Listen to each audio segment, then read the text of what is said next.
evening, everyone. Welcome to episode 8 of the Wolfpack Gaming Podcast with a special guest tonight. Very excited to have him on, Pong Soul. How you doing tonight, brother? Doing fantastic, Mr. John Wolf. Thank you for inviting me on. I am honored to be here, sir.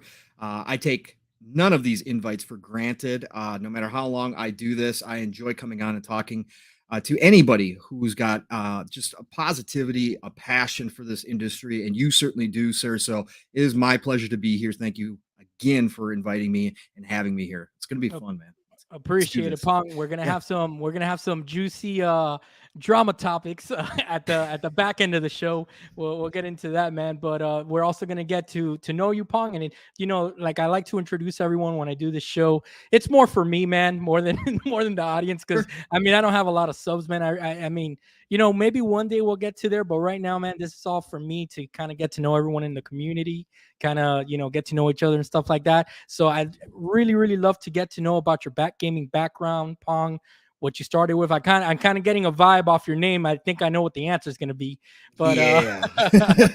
We'll get into that. And so first, Pong, let me ask you, man, you drinking anything tonight? Am I drinking anything? Yes, I've got a Coke Zero, I've got some Gatorade, and I've got the last little bit of my coffee here. So, Gotcha. Gotcha. No liquor though.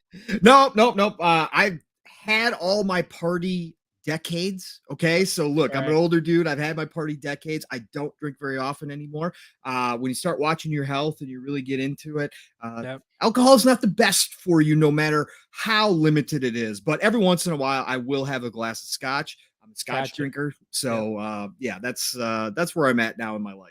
For sure, brother. For sure. So I also don't have liquor because it's Sunday and not a good idea to be drinking before that Monday, man. Because I'm also getting up there in years, So Diet Coke for me tonight, man. And maybe next time we get together, we'll share a scotch or something, man. Yeah, absolutely, man. Definitely. I'd be down for that. All right, brother. We got a Crispy Bomb in the house. Don't be an X-Bot. Oh, is that for you or me? Crispy, what's up, man? How you doing? Good to see you, Crispy, brother. It's been too long, man. We got to do a show together here one of these times. Got to get back on Boom's show or something. So for sure, I always love doing shows with him, man. He's a good dude. For sure. He's got a beer. So Crispy, I hope you enjoy that, man, while you listen to the show. Cheers. So Pong, let's get into it, man. Tell me about your gaming background, Pong. Where did it all start for Pong? Little Pong? Was it toddler Pong or middle school Pong? Where are we at here? Yeah, man, I go all the way back. So I started on Pong. There you go. The original Pong console with the 2 paddle controllers on a 12, 13-inch black and white TV in my grandpa's room. That's how it all started, right around some of my earliest memories. And that's the cool part about it. I lost both my grandparents on my dad's side very young. Both of them left. Yeah, no. It's been a long time, but yeah, it's unfortunate, right? So you cherish the memories that you do have because they're so few when you lose them that young. And so I started probably like my earliest memories, 3, 4 years old, on that Pong console, and playing with my grandpa, playing with my dad, because my dad used to pick me up on the weekends and we'd go over to my grandparents' house. And one of the things we'd do a lot of stuff, of course, fishing and all that kind of stuff. But Pong was one of them, and that's where we started. And Let me ask you, brother. Was your dad? Did he use you as the excuse to get that Atari or what? My grandpa was into it. My grandpa was very artistic. He did. He drew a lot, even though he wasn't in the field. And then my dad became a commercial design artist, right? He started before computers, right? Before the design industry started using computers. So everything was hand drawn. I'm actually on his original drafting board right here. That's where I got my setup. So awesome. So the family was artistic, and my grandpa, even though again, you're thinking way back then, and he was born in like 1915, 1916. Whoa. You're going back, to that time frame. He still had an interest in that stuff, and he actually had it in his house. And it was like, my dad obviously had an interest as a graphic design artist. He was always into it, never became a hardcore gamer in any way, shape, or form, but always dabbled. and because he was always interested in what they were doing and where the tech was going. And so no, it wasn't a big deal. Like they had Pong. We used to play on Pong, and then the next thing I knew, I showed up one day and they had an Atari 2600 sitting in the house, right? And Nice. just kind of moved on from there, right? So that was something I look forward to every weekend when my dad picked me up and we go over there. It was awesome. Gotcha, man. Now, when you're talking about the hand drawn stuff, is that kind of like how I grew up? I grew up in the 80s, early 90s. All those cartoons like DuckTales, Darkwing Duck, Yeah, yeah. X-Men, all that stuff. Is that what you mean by hand drawn stuff? Yeah. Yeah. Okay. Yeah, absolutely. My dad, both my grandpa was big into cartoons, and he would draw different cartoons. And I've still got some of his art books actually here, that we'd sit down and draw. You could see my scribbles, and then you'd see his funny characters and all this kind of stuff. And my dad was the same way. I've actually got an Incredible Hulk picture that my dad drew, which is straight out of the comics, man, old school Nice. style. It's amazing. That But Kirby yeah, style, huh? yeah, Yeah. exactly. So, just awesome stuff like that. Again, that was a lot of my childhood. Again, it just kind of ran in the family. Unfortunately, I should have kept up with it, and I should have kept going. I had a moment in time where I was going to do it, and then I jumped off and I stopped doing it. It's one of I those got, things you can't stop doing. so right now, if you were to start doodling and stuff, like Yeah, you think you still got, yeah. I mean, it would you take me think a you could bit. still Yeah, because I still doodle from time to time. Obviously, when I'm sitting at work and stuff, I still do little characters and stuff like that. during But those meetings. yeah, You got those exactly. meetings. Like I found a notepad the other day, just Yeah. this afternoon when we were cleaning up, me and my wife. I found a notepad, and for some reason, I have like my important notes, and I just draw little Spider-Man faces all around. And I don't That's know awesome, why. dude. I don't know why I did that, but I'm like, babe, what's wrong with me? Why am I drawing like Spider-Man during, while I'm in a meeting? So is it kind of like the same thing for you? Yeah, it is. Yeah, I draw little cartoon faces and that kind of stuff. It's crazy, but yeah, no. Back in the day, I definitely was drawing comics and anime style stuff, and had my own unique style. With actually used to do it in class to some of the teachers that I hated, and my artwork would get passed around to everybody so they could laugh at them. Yeah, that's where I was. But again, now I'm down to the little, the edge of the notebook, and I just do little characters and stuff like that. So yeah, no, I definitely wish I would have stayed with it. But that's not the way life works. So it Nah, is it's what it cool. is. It's cool Yeah, though, dude. yeah. So let me ask you, man, are you I'm assuming, just like me, obviously the video games and the comics go hand in hand, a big book reader growing up? Yes, big comic book reader. Got out of it probably in the 90s. Fell Ooh, out of it, but really? I was a huge, yeah, I was a huge comic book reader for a long time. I've fallen off with superheroes altogether for the most Yeah. part. A lot of it was, it's kind of funny. A lot of it is just age, and kind of, even though I was still playing video games and they never left me no matter what, but comic books kind of left me, and I was an avid reader, period, throughout my younger years. So I read books after books after books, fantasy books, Dragonlance, Dungeons and Dragons, Forgotten Realms. Huge reader. I've got probably 400 plus paperbacks here. So I was an avid reader, and along with that came the comic books. But the comic books I just kind of drifted away from, and I wish I wouldn't have. I got back into them a little bit with Image Comics when Spawn came out and Oh stuff. yeah. I've still Yeah. got all my Spawn comics. Unfortunately, I sold all my Uncanny X-Men in high school, which was oh man, I The I just Chris looked. the Chris Claremont run and Dick Yes, Tracy. yeah. Yeah. Uncanny X-Men is my favorite, and I think that's kind of what happened in a lot of ways when X-Men never got their due in the movies, because they are my favorite crew of all time when it comes to Yeah, mine too. comic books. When they got just terrible movie after terrible movie, I kind of just stopped watching or caring so much. Like I've watched some of the Avengers, obviously. I've watched Iron Man and that kind of stuff. They're good time. I'm just not into the lore in Yeah. the whole universe anymore, like I used to be back in the day. So Yeah, yeah. yeah. So you kind of felt like, since they kind of did you wrong in the movie side, you kind of threw in the towel. And I know exactly when it happened. You didn't even. I Yeah. don't have a crystal ball here, but I can tell you that X-Men 3 movie is probably what did it for you. Bro, it started earlier than that, but yes, of course. And when they did my girl Jean Grey was one of my favorite characters of all time, and Phoenix is just ridiculous, and Oh I yeah. love her to death. And when they Yeah. started doing her wrong, the cat. Let me tell you that the Fox did a great job with the casting for X-Men. Right, they did a great job. Most of the casting I could agree with, and I was like, hell yeah, you guys got this down. This is going to be good. But the writing and the stories and where they took the characters, oh my Yeah. god! And then when they did, the younger X-Men, oh The problem is, in my opinion, they tried to and I understand why, right? Because of the popularity of Wolverine, they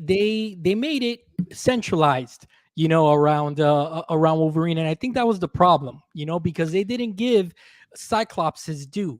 We right. got Mav and Caitlin in the house. What's going on, family? Good to see you here. You still there, John? Oh, sorry about that. Sorry about that. Lost internet there for a second. I'm back. I'm back. All right, cool. So yeah, so I think that since they tried to I think that since they tried to make it a Wolverine story, it really hurt. It really hurt it, Pong, because the problem is that you had for them to build up the Phoenix storyline, that needed to be something that was a slow burn, kind of like the Infinity Gauntlet. Kind of like the way that they worked up for Thanos. That's kind of like the event that the X-Men needed. And when you're rushing through it in the second movie, and then eventually when you get to that third movie, you kind of they kind of took a shit on it. So longtime readers, they I think in that third movie they kill Cyclops right in the beginning of the movie or something like that, dude. It was such a disappointment, a disappointment for X-Men fans. Yeah, it was a huge disappointment in the way they took the stories. Like I said, they had the casting down. It could have had a great run. Like you just brought up, one of my favorite. Again, I'm biased. We all are when we have our favorite characters, right? So Jean Grey and Phoenix and the Dark Phoenix storyline within the Uncanny X-Men universe is such a favorite of mine. And there was a almost a mini series story within those comics, and I forget which issues they are. Two something. I can't remember. I think they're two something, or they were in the ones. I can't remember. Anyways, where Wolverine has to hunt down Dark Phoenix, Oh, I remember and those. Yeah. yeah, and because she's gone. I mean, she's fully into Dark Phoenix mood. Yeah. And again, as everybody who has read the comics knows, Dark Phoenix is one of the most powerful characters in the universe. Yep. Potentially, she could be the most powerful. She's almost godlike when she loses all control and she's completely 100% Dark Phoenix. And Exactly. see Wolverine hunt her down, and that turmoil, that inner turmoil with him, because he's in love with her, right? We all, Right. anybody who's read the X-Men from the back in the day knows, the tripod of Cyclops, Wolverine, and of course Jean Grey. So the turmoil in him as he's hunting her down and he's trying to get her back, and she is just shredding him left and right, and he's trying every which way, obviously to subdue her, not to kill her because he doesn't want to. But then he's got that animalistic side that takes over after he gets hurt so bad. Bro, that would have been such a fantastic series of movies that they could have focused on if they really want to bring those characters out, and they didn't. They Yeah. they failed in so many ways, man. Yeah, and I'm gonna be honest with you. Even though I think that Kevin Feige and Marvel Studios, I think that they understand that you need that slow burn, and I think that they can eventually work up to it again. I just think that they've done it on film two times already. It's just they need to just let it simmer down for a long time before they make any mention of anything Phoenix. You know what I'm saying? Because Yeah. it's too soon, in my opinion. But Yeah, it could be too soon. I want to have hope. Uh, brother from another 3-bit keeps telling me that they're going to do it right. Mav keeps trying to convince me that they're going to do it right, that they I know think what they're so. doing, and that Yeah. X-Men are going to be good. But how, again, I'm just sitting back. How long, right? Yeah, They've got yeah, to introduce the mutants, which is a whole nother problem. yeah. I'm sure they've already got the storyline figured out. We've seen some hints that they're figuring out how they're going Mhm. to approach this, but Yeah, it's going to take them a long time to get it around to where we actually have a full-fledged X-Men. Deadpool did a good job, obviously, with Colossus. I really enjoyed Colossus and Deadpool. I thought they did a fantastic job yeah, with him. So there is some bright light there, but I need to see the whole crew together. I need to see how they're going to pull it off and who they're going to cast and how exactly they're going to bring about the stories and the character development. because again, I want old school X-Men, uncanny X-Men. I don't want new school X-Men, right? They Gotcha. don't interest me. So we'll see. We'll see. They could bring me back in the fold. John, a few years from now, we could be sitting down again and I could be like, man, I'm back in. Let's Yeah, of go. course, of Marvel. course, Yes. I'm of watching all course. the whole entire universe, right? I got you. I I got could you. get back there again. I got you. I mean, I think that they've proven that they get their characters. Will storylines be exactly the same as comics? No, but they'll use some hints here and there, and they know what they're doing. You know, they do know what they're doing. So we'll give them credit on that. So Pong, let's get back on the video game talk. Let's all right. So the Atari was your first taste of video games, and where do you go from there, man? Are you already in elementary and you have an NES, a Sega, anything like that? Like what's the progression that you went through The like during your progression younger is years? yeah, the progression is pretty much the same as everybody's, right? So obviously got the NES. My mom finally gave in because our household really we didn't have video games. But I finally, I had the handheld stuff like the old school football and that kind of stuff, right? It took her a while to come around to get me an NES, right? So we also had friends of the family that we visited often that had Coleco. So I got to enjoy Coleco. I went over there frequently. Coleco was freaking amazing. Wow. And then finally got the NES, right? And NES was, of course, the big thing. And but from there, once I had the NES, then we moved to Sega. And once I got my hands on a Sega, there was no going back. There you go. Okay. So and what's your age range? Because I think that the age range is very important for that, so for that Sega connection to click. You know what I'm saying? Like how old were you if you could remember? Oh, well, let's see. I would guess When did 11, 12 years old, right in that I would perfect. have been so And the reason I ask is because if it from documentaries I've seen and from memory, man, their marketing was on point for that younger audience to make it seem like if Nintendo players and owners were missing out on edgier games, better graphics, faster, better sounding games, stuff like that. Like, did you buy it into that It marketing? would have been, yeah, no, I definitely bought in the marketing, but the games all played better. So the Genesis was right, what, 88, 89, somewhere in that neighborhood. So I would have Mhm. been 13, 14, somewhere in that neighborhood, when we got the Genesis. So yeah, that's when I would have started. But the marketing was on point. But again, the games that Sega had back then, right? The football games, right? Joe Montana, sports Yeah. talk, all that kind of stuff. That's what drew me in because as we all know, I also had a Super Nintendo eventually, right? And Super Nintendo was my last Nintendo console that I've ever owned outright. Now my kids have had Game Boys and we had a family Wii, of course, but I've never owned another console myself since the Super Nintendo because when you played the Super Nintendo had the JRPGs. Sega also had JRPGs. Super Nintendo had more JRPGs, which I was also a huge gigantic fan of, right? So Okay. I played my JRPGs, Secret of Mana, that kind of stuff on Super Nintendo, right? But overall, I was already drifting towards Sega, right? And Oh, Sega okay. for me was everything else, right? Right. Anything else on the Genesis was better. Even if they had the game on Super Nintendo, it played faster normally than it did on the Super Nintendo. So I was always on the Genesis. I love the controllers more than I like the Super Nintendo controllers, right? All that kind of stuff came Yeah. into play. So I definitely was a Sega fan at that point. And like I said, as we moved on, that Nintendo completely left my realm. I didn't care about Nintendo. There's been games that have come out that I've played over friends' houses. Obviously, I had a buddy who was a huge Nintendo fan when we were in high school and grade school. So I went over to his house and played the heck out of Oh, Nintendo, so you right? didn't miss out. No, I didn't Yeah. miss out in a lot of ways. I got to play 64, I got to play all that stuff. But again, every time I played it, I'm like, why aren't we playing Genesis? So, Right. but his household was Nintendo. He even had the Virtual Boy, right? So I Oh. even got to play the Virtual Boy, which was the most god awful console ever created, if you can call it a console. It was ridiculous, It right? was a Cyclops system, when you have It the was visor terrible. on and you're Oh, seeing bro, it everything in was red. terrible. Yeah, and then you got a headache, and then you got a headache, and then you felt sick. It was awesome. It was great. Exactly. But no, so I did get to experience the Nintendo side of things. But Sega, like you were talking about, John, the marketing was on point back then. Again, Oh Yeah, yeah. everybody likes to say, "Oh, we had console wars back then," but the difference was No. my buddy being a Nintendo fan, I didn't. I mean, maybe I gave him some ribbing like every once in a while, as friends do, but Right. otherwise, I'd go over to his house, play Nintendo. He'd come over to my house, we played Sega, right? We got to experience that. Sometimes we trade, right? For a week, we trade our systems. And that's how it used to work back in the day because video games are video games, man.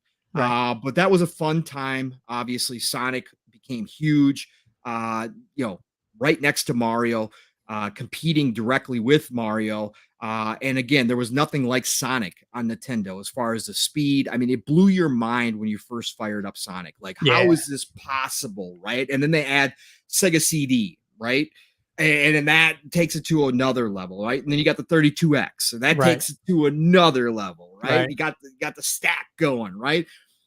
It was Was just Sonic was go Sonic ahead. that first game that you really felt the difference of that processor, that sound Mm, processor? Because for me, I remember going over.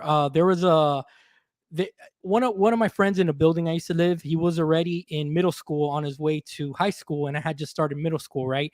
And he yeah, invited me over, and he goes, "Hey, John, you got to check out this system I just bought." I didn't know anything about Sega. I had a Super Nintendo because that's what I had. I had an NES, and then right. my dad got me a Super Nintendo, right? And I thought that's it. There's nothing else that exists. Right. So when he took me, I went into his house. He goes, "Watch this game." The very first game he turns on, dude, Streets of Rage, and I'm like, "What the hell? This is definitely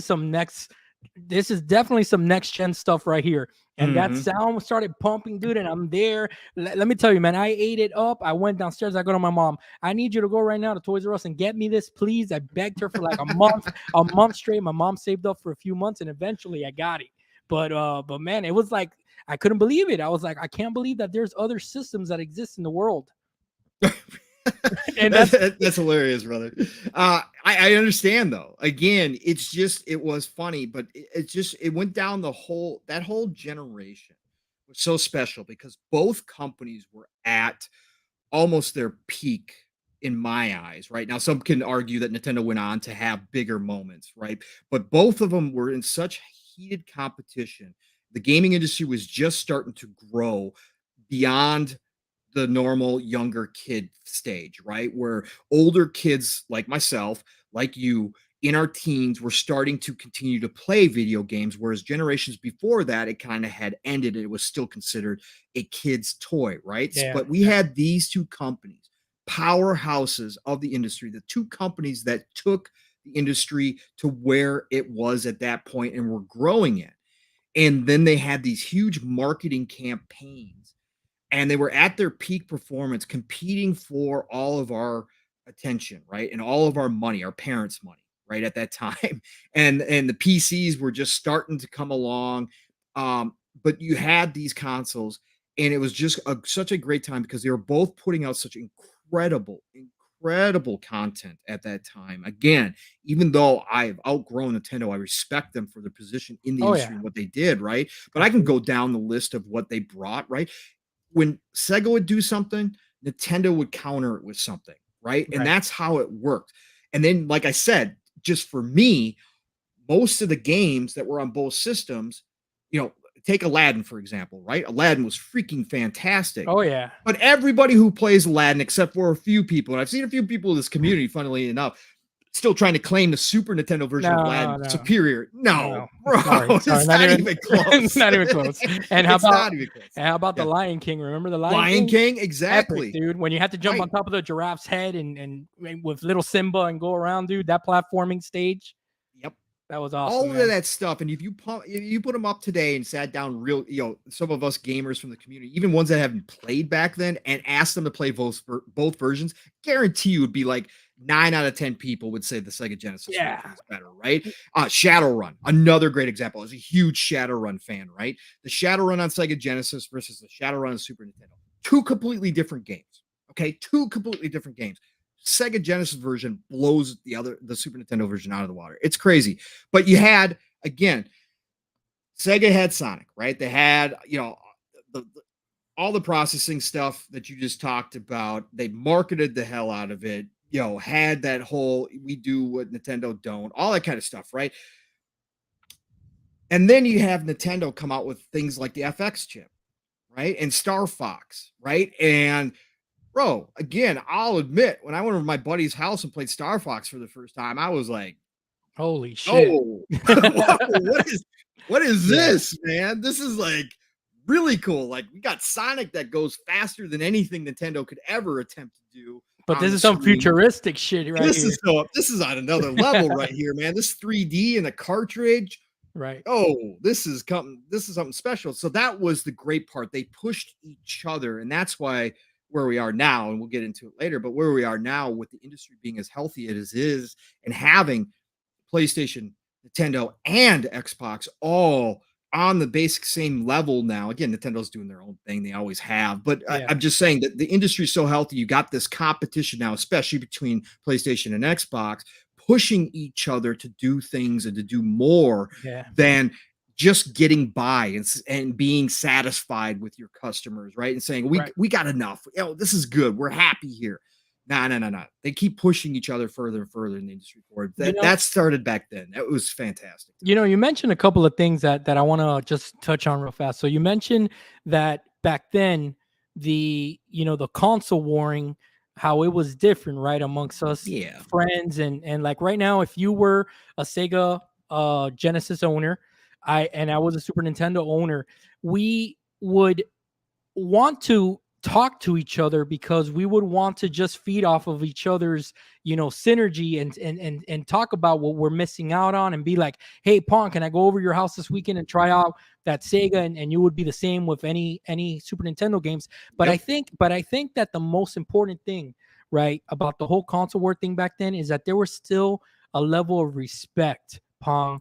Yeah. I don't know if you know what I mean by that. It wasn't, Sure. it wasn't your such pettiness, dude, that you see nowadays.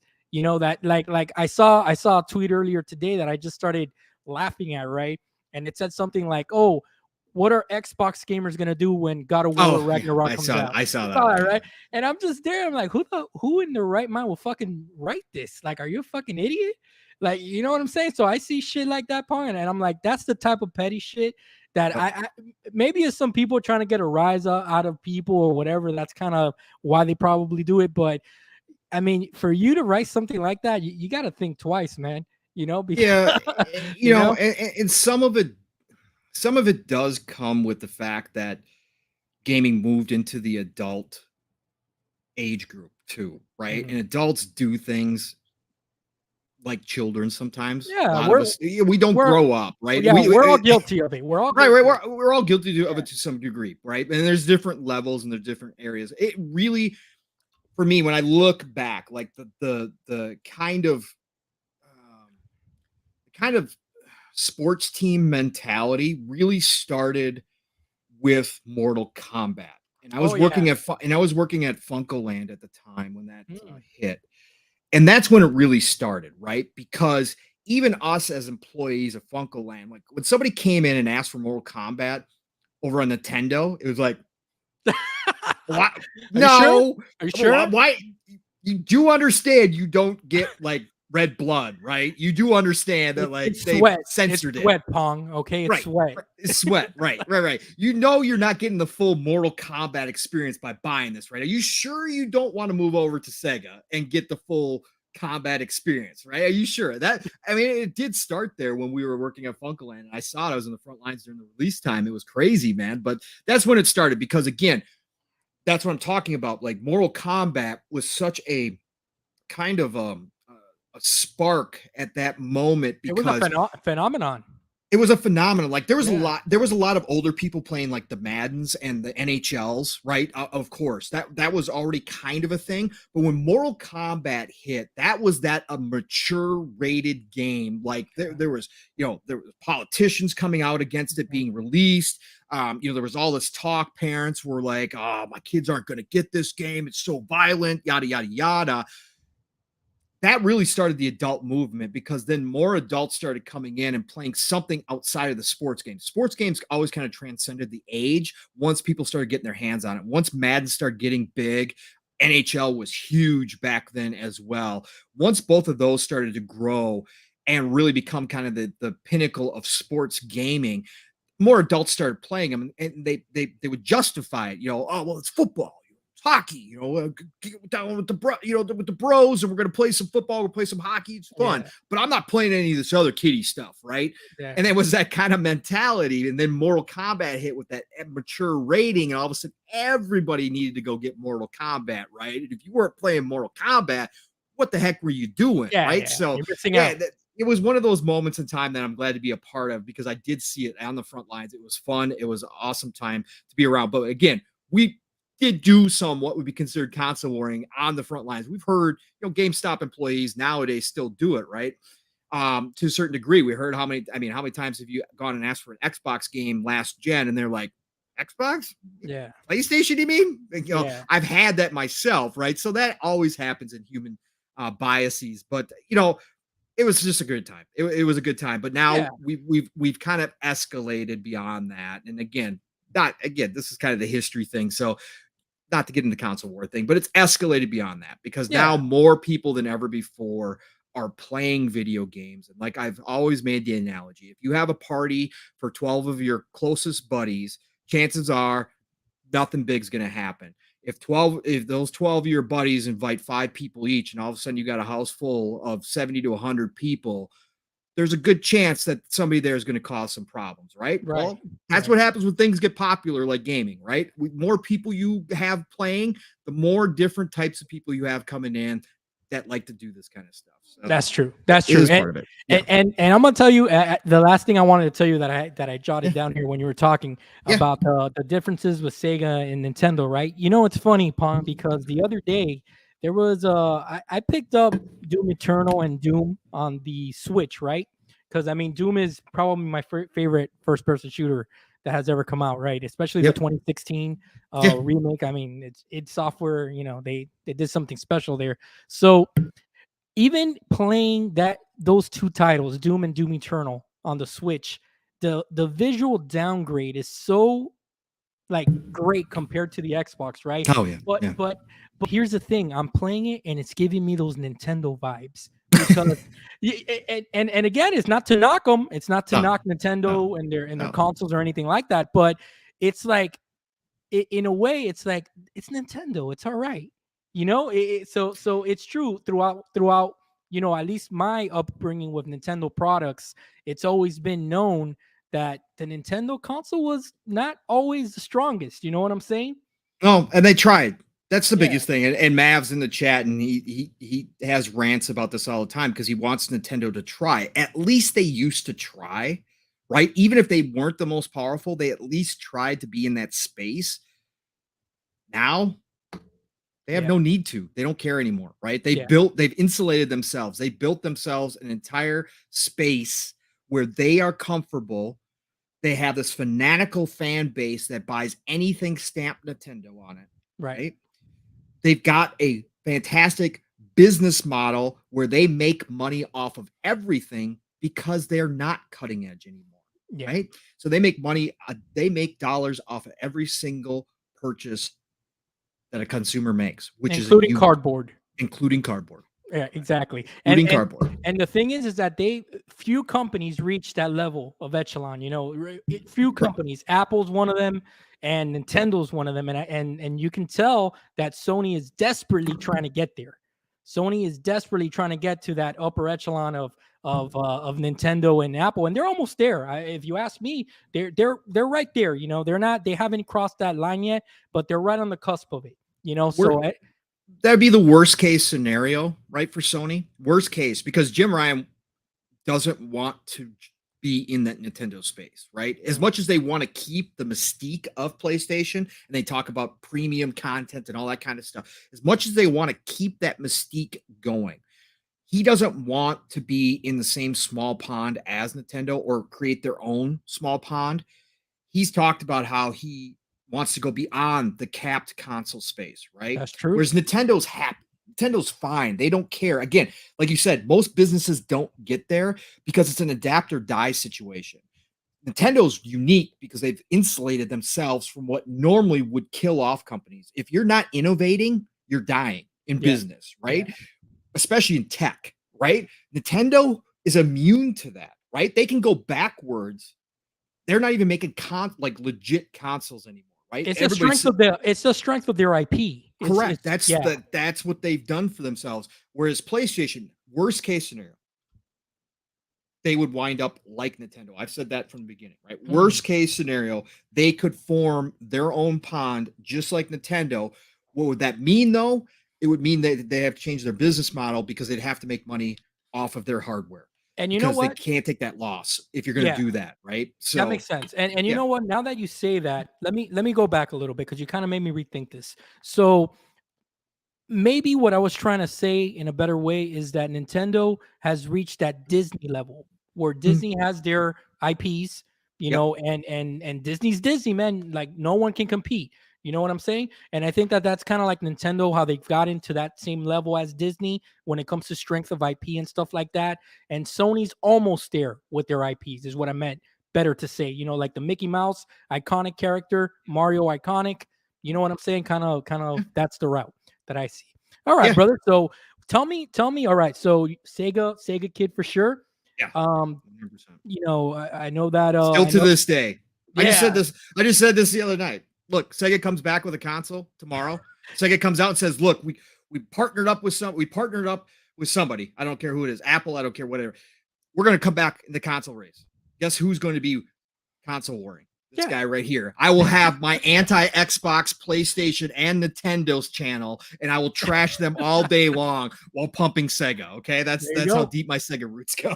I mean, there you go, dude. So Yeah. I always said, right? I always said, Pong, that the smartest thing, in my opinion, for Xbox to do, and I said this on my very first episode with Kay Asante.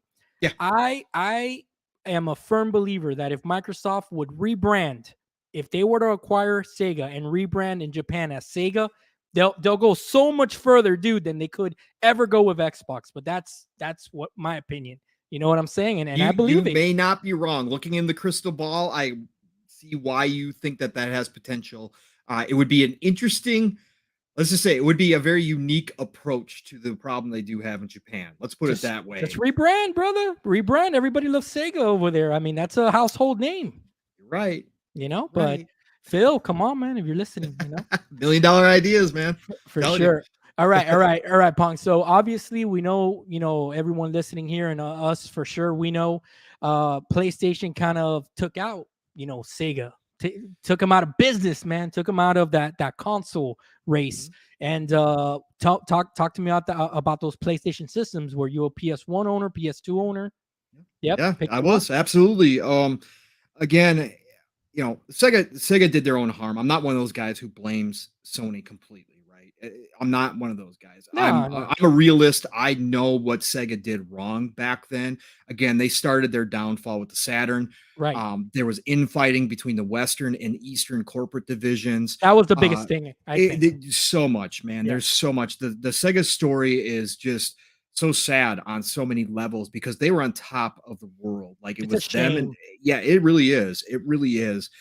Um, but yeah, I again, I refuse to let my Dreamcast die. I still have my original Dreamcast here. So I continued to play Dreamcast games, and held on. But when PS1 launched, and again, that's another crazy story from the industry of what ifs, right? What if Nintendo doesn't back out of their deal with Sony, right? What Wow. if, right? And That's a Sony good that's a never good creates the episode of What PlayStation. If. Oh, yeah, what if, man? Because man, we're talking about a completely different industry, right? Landscape. Yeah, the landscape is It'd completely be different. crazy. So when Sony launched the PS1, and again, back then we didn't have the internet. So everything came from magazines back then, right? We didn't have social media. We didn't have up-to-date information. When you got a magazine, it was already, 2, 3 month old information if you were lucky, right? Right. So that was a time when I was again, I've never not had video games in my life. There's never been a moment where I've stopped playing. Okay. And so I was following right along. And when PlayStation announced, or when Sony announced the PlayStation, I was excited, man. CD based system, right? Just amazing 3D graphics, which we didn't get outside of Nintendo's attempt with the FX chip, which was a good attempt, but again, not the same, right? We were breaking through to a whole new realm when it came to graphics and sound on Right. CDs. So that was huge. And when they announced it, I was excited. I remember going to the mall with my girlfriend at the time because Sony had these. They had basically one of the rotundas. The entire rotunda was Sony and was PlayStation. They must have had probably 20, 30 systems set up right on Yeah. TVs, and you could walk around and play all their launch titles. And the one where I turned to my girlfriend, I still remember it vividly. I turned to my girlfriend and I said, "I'm getting one of these. I'm Well, getting one of these." Battle Arena Toshiden. ooh, all Battle right. Arena Toshiden was just mind blowing, coming from 2D fighters, right? Coming from really great animated fighters to this whole new different design, and it being in a 3D arena, battling it out and having powers and all these different special moves. Man, Battle Arena Toshiden Yeah. blew me away. Yeah, for sure. It was Tekken I for was me. sold. When I first saw Tekken in a kiosk in Best Buy, I was like, I had that Streets of Rage moment where I was like, holy shit, I gotta get this. You know, so Yeah. so definitely, man. So is it fair for me to say, because this is one of the questions I want to ask you, is it fair for me to say that during that range in during that stage in your life, you were already into the industry of the business? Oh, Like yeah. reading up on the industry, on Mm, what these yeah. companies are doing and stuff like that. Yeah, always. Again, I'm a nobody. I'm an armchair CEO, right? I've attempted to open my own businesses. I've had attempts through the decades at doing my own business. I've been, at upper levels of management in businesses, but I've never owned one, right? But I've always had a business sensibility to me where I get interested in the chess moves when it comes to the business, right? So yes, Mhm. when I was opening the magazines, of course, I was looking at all the pictures and I was reading all the reviews and doing all that. But any business side of things, industry news wise, I was reading up on. Gotcha. So yeah, no, I always loved it. Then obviously as the internet grew and we got more access, and there was chat rooms and there was blogs and all that kind of stuff starting up, and you could get more of a detailed, more up to date version of that information. I was there. I was online reading about that stuff. I was in the forums. I was in everywhere, kind of reading about. But yeah, that side has always driven me to want to know more. Like I said, the big thing for me is the chess moves. It's so much fun watching companies go back and forth. It's so in an industry, especially one that I'm interested in, like gaming. Right. It's the same with sports, right? It's Right. always that's always been a part of me playing. Armchair GM, right? But it's so interesting to watch teams, you know, go out and sign certain free agents or trade for other players, and those chess moves back and forth, and it's just so cool. It's no And different here. I agree with you 100% because I have that same passion as you do, just to read up and see what these companies' next moves are going to be, and kind of try to imagine them in my head, and like you Yeah, said, play quarterback, from Monday right. morning quarterback, but Yeah, the thing is that the I think that the biggest difference, is that even though that I've been an Xbox centric gamer since the OG Xbox, sure. Pong. I've owned every system though. Mhm. I play across lots of systems, but I do prefer the Xbox ecosystem, and I think that during this generation, you're back on the Xbox side of Mhm. things. I've heard you say that before, where Yep. they kind of lost you in the Xbox One era, Yep. and but the difference is that, like, for guys and people like us, when we see Sony make a move like the acquisition of Bungie, we Yeah. we we we understand that move and we say it's a good one. And Yeah. and and and the thing is that, all right, we might have a couple of critiques about how much they spent, and we can speculate on what they're going to do with their acquisition, but it's not like dogging them or anything like that. And I think that it's very important that a lot of people pick up on this, and that this is the way, in my opinion, it should be. Mhm. You look at this acquisition that Microsoft did of Activision Blizzard. It's so much more, as you've said dozens and dozens of times. It's so much more than Call of Duty, people. Yeah. Yeah. You know what I'm saying? Yeah. So that's Absolutely. so I think that that's something, Pong, that I can relate to you, man, because the industry, it's so intriguing, right? Mhm. When we wake up tomorrow morning, I'm waking up early to see what that Yeah. Diablo Immortal news is.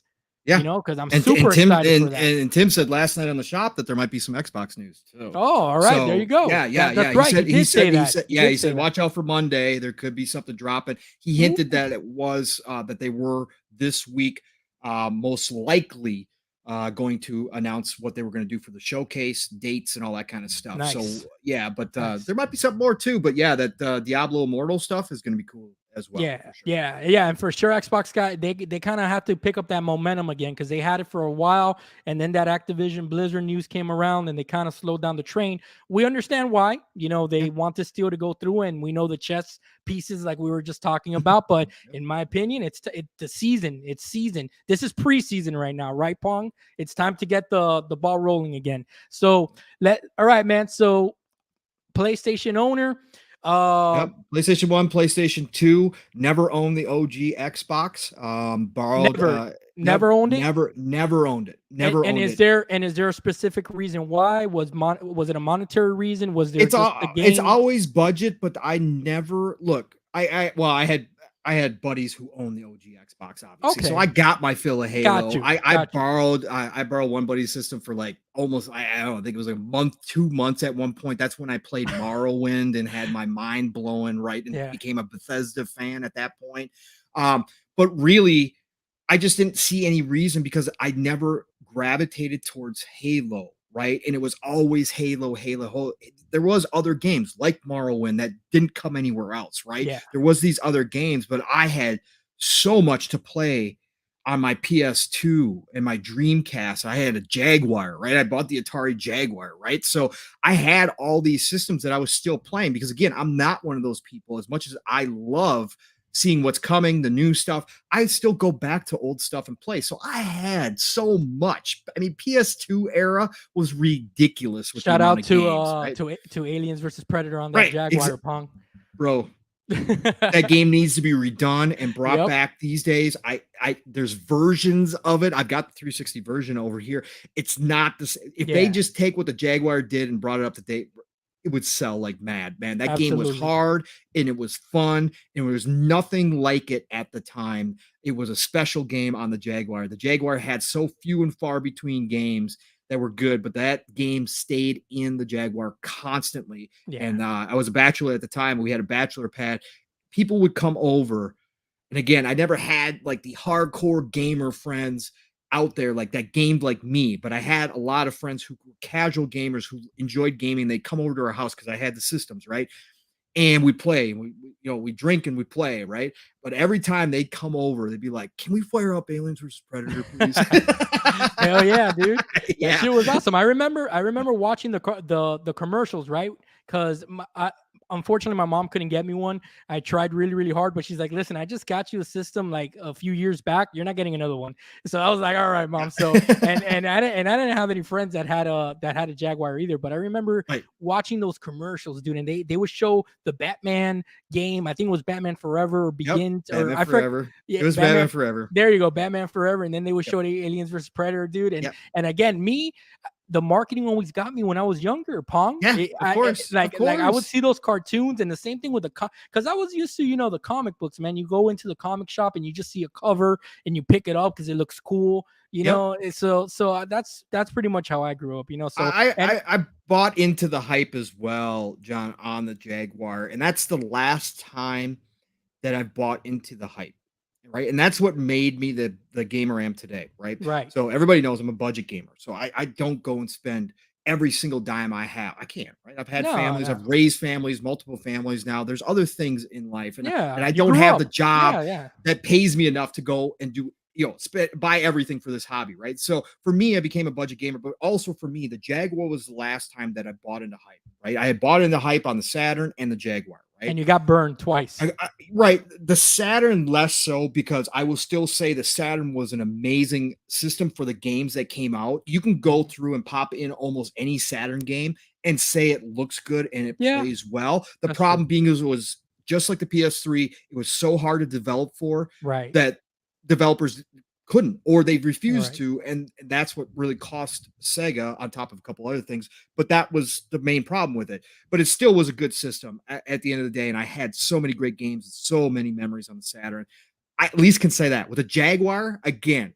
it was a handful of games that that I can honestly say I put a lot of time into on the Jaguar. But it was the last time, and that's why I don't in this community. One of the things that people like to say is there's no neutrals, fake neutrals, bro. If there's anybody, I disagree with you wholeheartedly.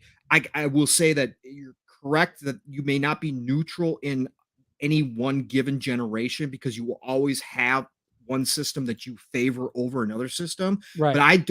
I consider myself a true neutral because every single time we go through a new generation, those companies have to sell me. Okay. They have to sell me on what they're doing.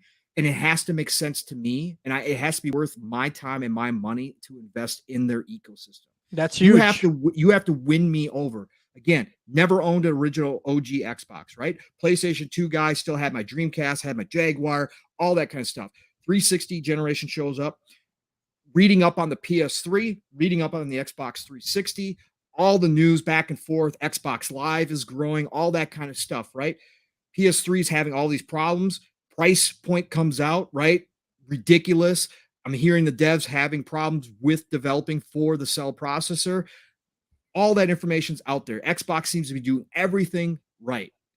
I went with Xbox 360, right? Yeah. Got Yeah. a You're the PS3, consumer. You're the got consumer, a Paul. PS3 later in the generation, right? To There go you go. back and play some of the JRPGs I missed, the Demon Souls, that kind of stuff that I'd missed out on. Got a PS3 later in the generation. But next generation, Xbox One generation comes around. I ain't hearing what Xbox is talking about. Xbox is saying all the wrong things, Yep. TV. Donnie D is out there doing his thing. And I'm like, bro, you Shout are out to Donnie D, slimy. man. Yeah, you are slimy snake, all that kind of stuff.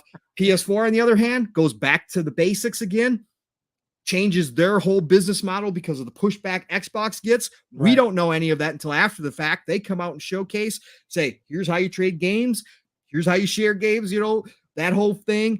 Here's Right. our lineup. Our lineup is looking fantastic. We got all these people on board. We're about the indie games. You So, know, you know, PlayStation, I'm back again. Pong, it's Yeah. that no, and you're that's the definition of being neutral. You are a prime example of the consumer that is choosing which company is doing them right. Exactly. And the thing is that the funny thing is that for me, right, where I kind of became wrapped around the industry side of things was towards the back end of the PS2 gen, Yep. right? So when the PS2 came out, I was, dude, fully invested into the PS2 system.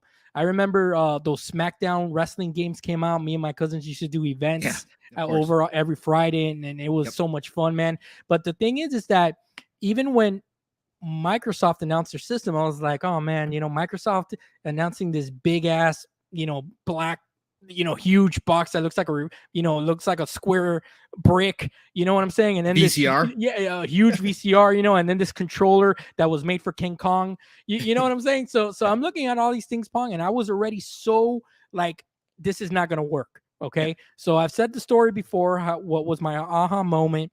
I picked up the Xbox because, again, even though I had criticisms, I learned early on, as I mentioned, that if you don't pick up every system that you can, you're missing out on experiences. Oh yeah, of course. Okay, so I learned that at a young age. So I eventually, got the OG Xbox, and it was a game changer, dude. I enjoyed the ecosystem, the franchises. I just felt like if it was, catered towards me, in other words, right? So where I kind of stopped buying into the hype, as you were saying, was going into that PS3 generation. And I remember that E3 that Sony came out and they showed the boomerang control, right? And they were hyping up this system so much. And by then, I was already kind of wising up, okay? And me, I'm kind of naturally skeptical. I don't know why. Kind of, when I hear things that they sound too good to be true, I kind of question things. So I started hearing Sony really like pushing this thing. Oh, it's the most powerful thing. It's going to cure cancer. It's going to do all these things. And I'm like, you know what? Right now I'm fully invested into Xbox, and I know that they're coming out with the 360, but is the PS3 really going to be that more powerful than the 360, even though the 360 is coming out a full year ahead of it? And I started thinking, right? And I'm like, this doesn't make any sense to me. So the more and more I started thinking about it, that E3 comes around, that it was a total disaster for Sony. Announcing the price, showing the game with the giant enemy crab, saying that that was a historical, time in Japan or whatever, that right now is like a famous meme or whatever. But I remember, and that was the moment that I was like, wow, you know, of course these companies are trying to sell us all, but that's it. Like, I didn't buy into that hype anymore from there, Pong. And I Yeah. agree with you. Now, when these companies come out, you have to show me what you're offering, and I'm going to give my honest feedback. Yeah. And I did during the Xbox One days. I I I I kind of bought what Microsoft was selling because I knew, I kind of foresaw that that's where the future was going. And I'm not a individual that at the time I was trading in games. I wanted to keep my games and stuff like that. Mhm. I saw that digital future coming because, I Sure. mean, music was there already. You know what I'm Yeah. saying? Movies was getting into it. So I'm like, it's only natural that video games is going to progress to there. So that, the DRM stuff really didn't bother me. All that stuff didn't really bother me. So I stuck it out, and still as a Xbox centric gamer. But I totally get where you're coming from, brother, and I Yeah. respect that. I Yeah. respect that 100%. And I think that that's a very important um lesson for young gamers and just everyone out there listening. Don't let these companies just bullshit you guys and just do whatever they want. Like, push a little back. There's nothing wrong with that. You're the consumer. Stand your ground. And I respect So loyalty too, John. I do respect the guys like Tim, who's been through the battles, right? Tim yeah, Dog, and who's stuck by Xbox the entire time. And those people I do understand. Some of the people in the Xbox community, especially, I understand more because a lot of them built relationships with the people at Xbox because Xbox has been out in the community a lot, right, right? right. And so I understand that. To me, what I learned early on back in that day, especially with the Jaguar and stuff, was that realistically, though, it's great to have loyalty, and it's an admirable trait to be loyal, but to be loyal to companies who honestly, as friendly as they can be, great example, Xbox, Phil, everything, Hmm. all the people out here. At the end of the day, when you boil it all down, They you want are your just a dollars. number. Yeah, You are just a number. Okay. of You are course. just like most companies that you're going to work, you're just a number, right? So loyalty is great. But when push comes to shove, you're just a number. And that's the way I started looking at it. I'm like, nope, not gonna fall for this anymore. I need you to sell me as bad as you want me as a customer. I need you to Right, show me that you want me that bad, right? right. And that's where I started taking this. Again, I appreciate everything Xbox does. I appreciate this whole Xbox community that have been loyal through this whole thing. Again, it's admirable trait. Just for me personally, I won't do it that way anymore because I got burned, and I just Yeah, won't. I and won't do that. and And it's funny. And no, and the thing is that, for me, right? I'll give you another example, right? How these things work and how these are first world problems, Pong. You know what I'm saying? And when you really listen to it, it's so of course, minute compared to all the real issues that we all face on of a daily course, basis, right? But I was lucky enough to get the Steam Deck, almost a month and a half ago or something like that. And I told King David this story, right? So I started loading up a bunch of games on it that I had bought throughout the years, Pong, on these Steam sales, which yeah, I right, still haven't played those games, but right, everybody picks them up because they're like $5, yep, $3, whatever. yep, So I start playing DMC, Devil May Cry. Remember the remake? of course, yeah, So the first thing that happens is I'm like, oh man, this is so great. I'm gonna get to play all these games on the go, whatever. If I'm sitting on the couch, whatever. And that little achievement pops up, Pong. And dude, this is such a first world problem, but I was like, I'm so invested into the Xbox ecosystem, man. I wanted that achievement to be on Xbox, man. of and, course, and brother. Pong, I get it. it's so petty, dude, and I get it. Like, it's so It dumb, is, right? It's but so dumb. anything like that is specifically created for a psychological effect, right? Right. It's that Exactly. reward, right? It's that instant Exactly. reward. It's the old dog test, right? That's Right. again, that's what I'm saying. These companies like they just want us to feel good, but they're gonna do it in a way that is Exactly. good for business, right? Exactly. That's what they do, and it's those little grabs. I'm no different. I'm not an achievement hunter by any stretch of the imagination, but do I, while I'm playing a game, go look and see if I'm close to any achievements Yeah, or if there's something in the area that I can do to get that achievement. Yeah, I do because I love the sound, right? And yeah, even better when it's a diamond achievement, when it's a rare achievement, right? Even better, that special little sound that clicks, I get a little rush from it, right? yeah. And as stupid as it is, And it's there. I wish I was more like you, where Yeah, if it like knowing that the game was performing better, yeah, for all intents and purposes yeah, on a PC, I'd still rather play it on the Xbox because I want that record sure, to show yeah, that my gaming history. right, I want to look back because yeah, I have a website saved that I it opens up as part of my web browser, and it has my whole gaming history on there. yeah, And ever since I started gaming, it's the same thing. I used my PlayStation for their exclusives. I used my Xbox for everything else, third party, etc., and PC for just to dabble in. I just right. want to see this game running at high frame rates, but I'm not going to beat it there or anything like that. But it's funny how we're all different, right? But Mhm. here's the main thing, and here's the point that I'm saying, right?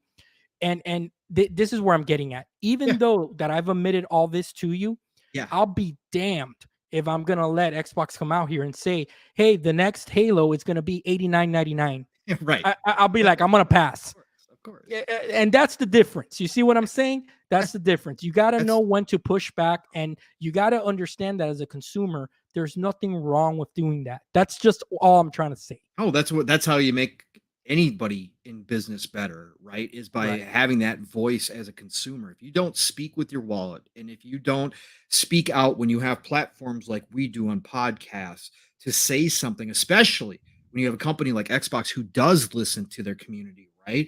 It's different over on the Sony side, and that's where a lot of their frustration comes from because they don't have that front facing person or people to listen to them when there is frustrations.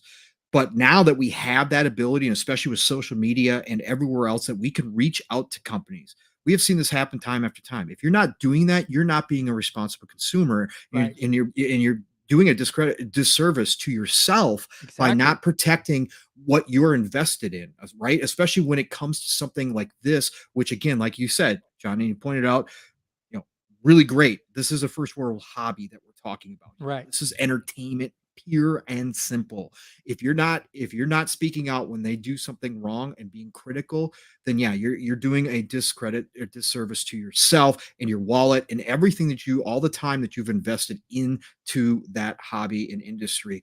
So yeah, you are absolutely correct, sir. That is a big point that we all have to remember that we have to do when something's done right. I'm not saying that you always have to speak out on No. every topic. If you are in agreement with something they do, again, don't speak out on it. Again, for me, Sony's $70 games, look, it's a business decision, right? Right. Like I said, until their customers, just like Nintendo and all the crazy pricing they got going on over there, until their customers decide differently, they're going to do it. It's a business Right. decision, right? So Right. start speaking up, start speaking with your wallet, but we know how that goes. It Right. doesn't, there's And I some of th- those and little I things think that's like, whatever. and I think that that's and I'll Yeah, finish here, Pong, and we'll move on. But I yeah. think that that's where all the disconnect comes from and all the drama, Mhm. because what I consider to be level-headed gamers like me and yourself will make a comment because we'll have a strong opinion about X company, Y company, and we'll say, "Hey, why don't you guys on the other side of the fence that prefer?" Just to use an example, again, anyone listening, does it sound like we're dogging PlayStation a lot? Maybe, but I own a PS5, Pong. I don't know. You got Sony consoles in your home, right?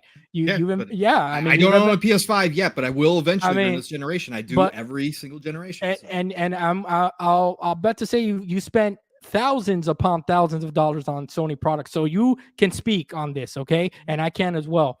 I think that just like what's wrong with us, the consumers, asking Sony for day and date on this PS Plus service? There's nothing wrong with that. No, You, nothing you wrong with know? that. And again, if you and John, the whole thing is too, right? That conversation, for whatever reason, any of those conversations, it's like if you want to come from a different direction and you honestly believe that it will hurt the quality of PlayStation games, okay, I can hear that argument, right? There is a timeline where that actually happens, where Sony gets greedy. If they're putting them day and date, they cut down on the total that they're going to spend on each game, and they cut down on the devs or whatever else they need to do because the bottom line is all important. There is a timeline where that happens. Right. But there's also a timeline where that doesn't happen at all, right? So, but if you see that, we can have a discussion about that. We can have Absolutely. a back and forth, and you could present your facts, I could present my facts, right? And even if we don't wind up agreeing, we can hear each other out. But Exactly. again, this goes beyond gaming, right? This is society now in 2022 has lost that ability for gentlemen like discourse, right? We've lost that ability to speak, especially online, Yeah.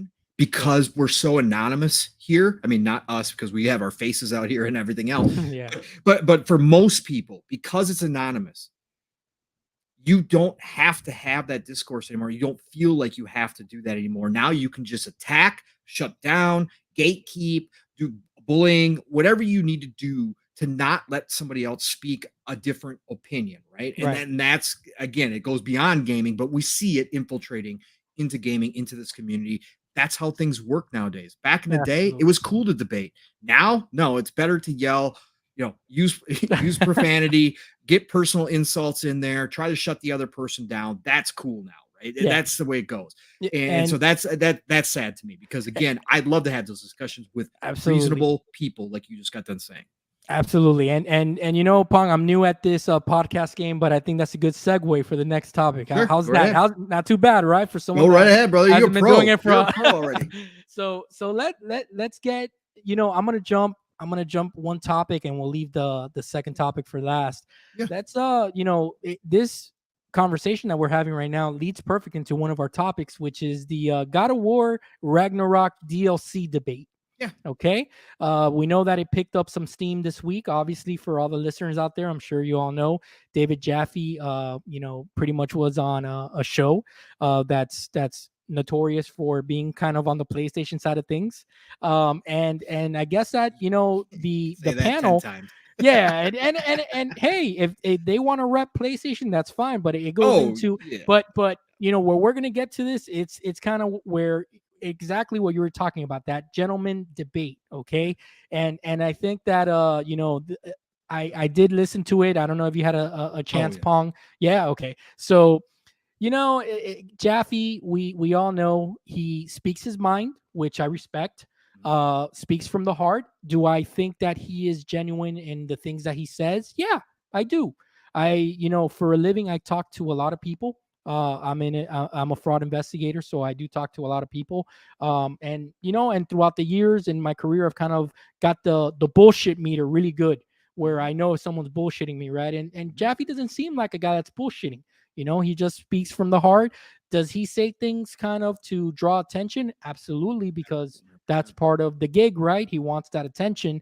He's at that level where he's relying on that as his income. So I kind of understand why he would say a thing or two there, but I honestly believe, and I don't know, did you listen to the Game On Daily podcast on Saturday when he was on No, it? I have not been able to listen to that one yet. I saw some Yeah. clips from it, but I did not listen to the full. Yeah, and shout out to Gaz. He was hosting that Yeah. podcast solo, and he did a Game on great Daily is job. great. Gaz and Yeah, Ace man. are just A- fantastic. And Gaz was alone on. He was hosting it by himself because Asa.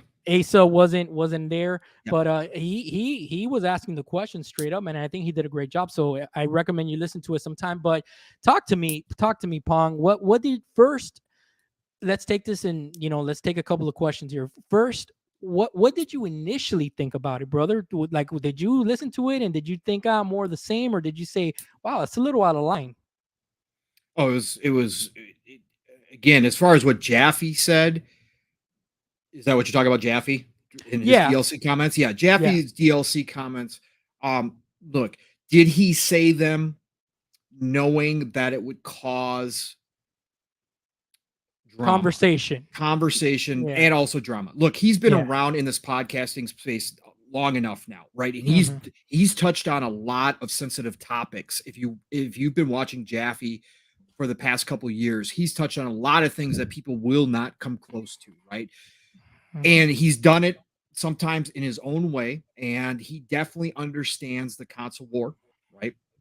He understands it exists. He understands what words are used. Now, do I think he was intentionally doing it to cause this? No, I do not.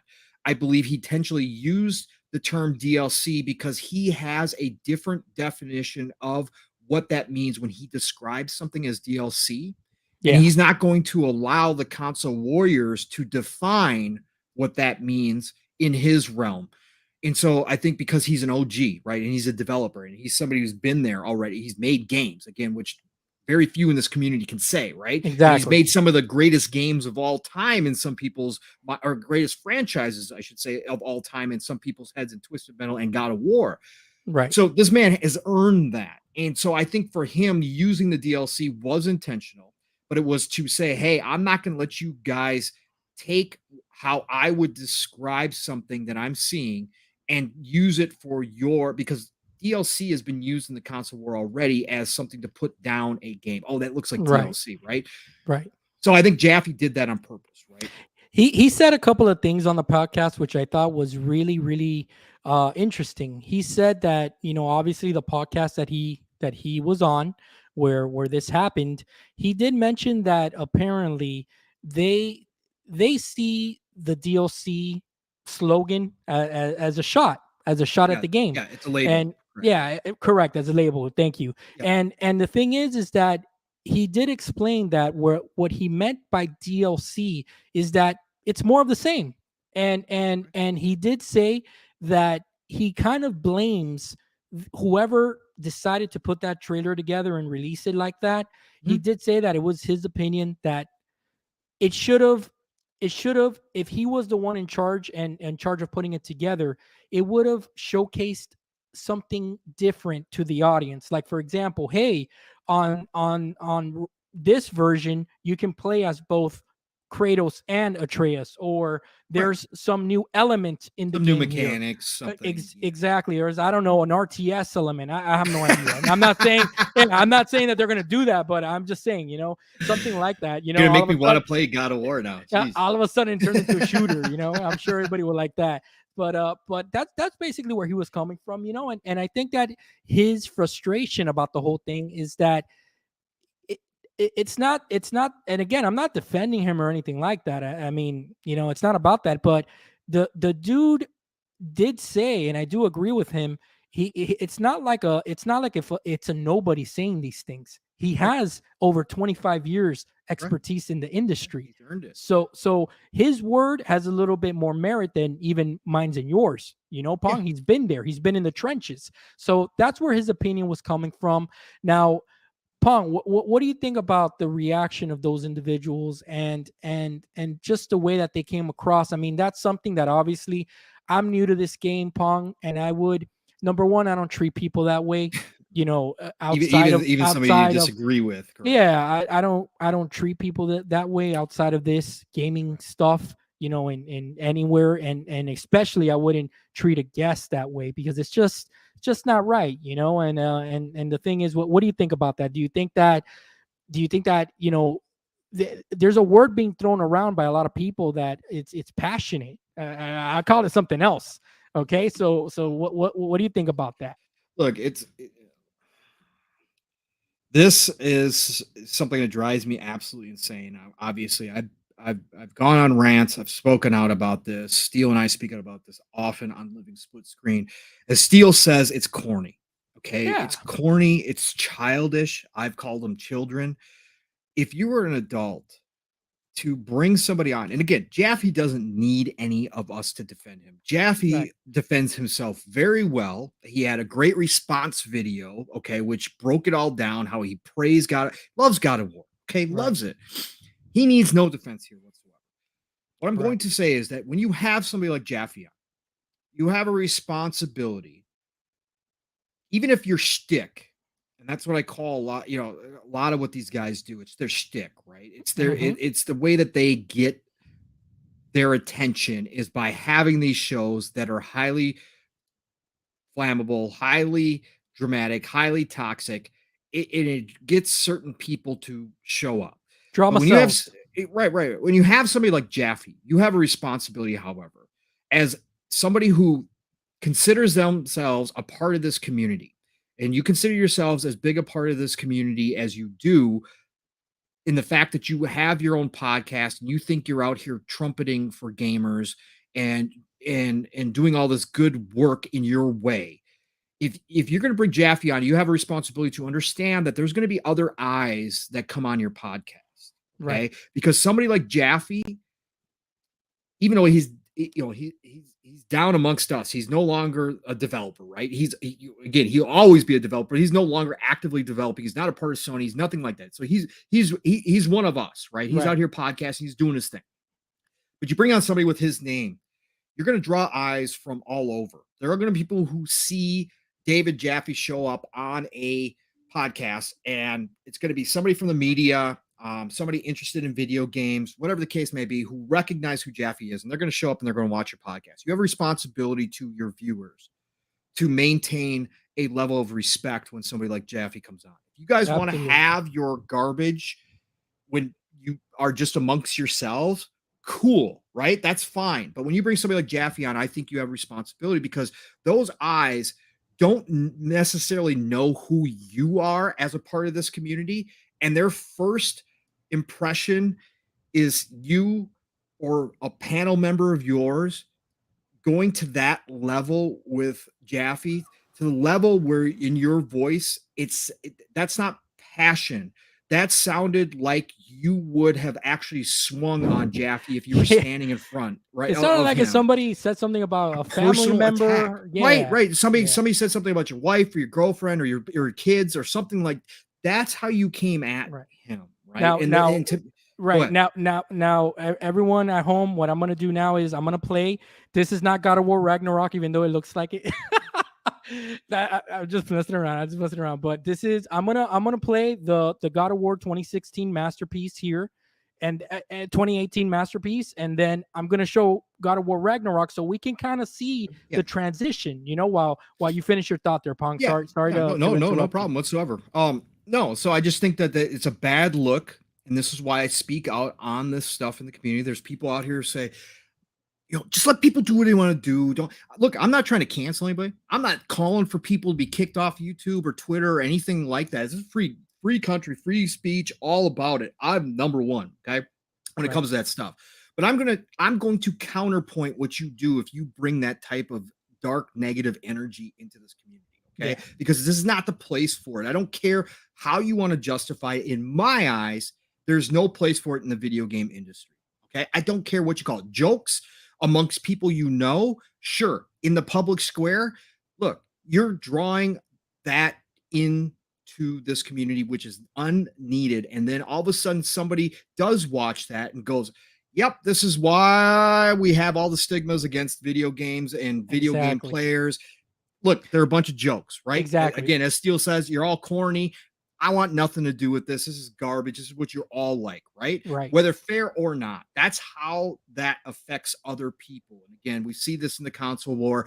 Somebody who has nothing to do with the console war can make a random post and have 3, 4, 5, 10 warriors underneath that post talking all sorts of nonsense because they're excited about a certain game, right? Or excited about something that's happening on their favorite console, right? Right.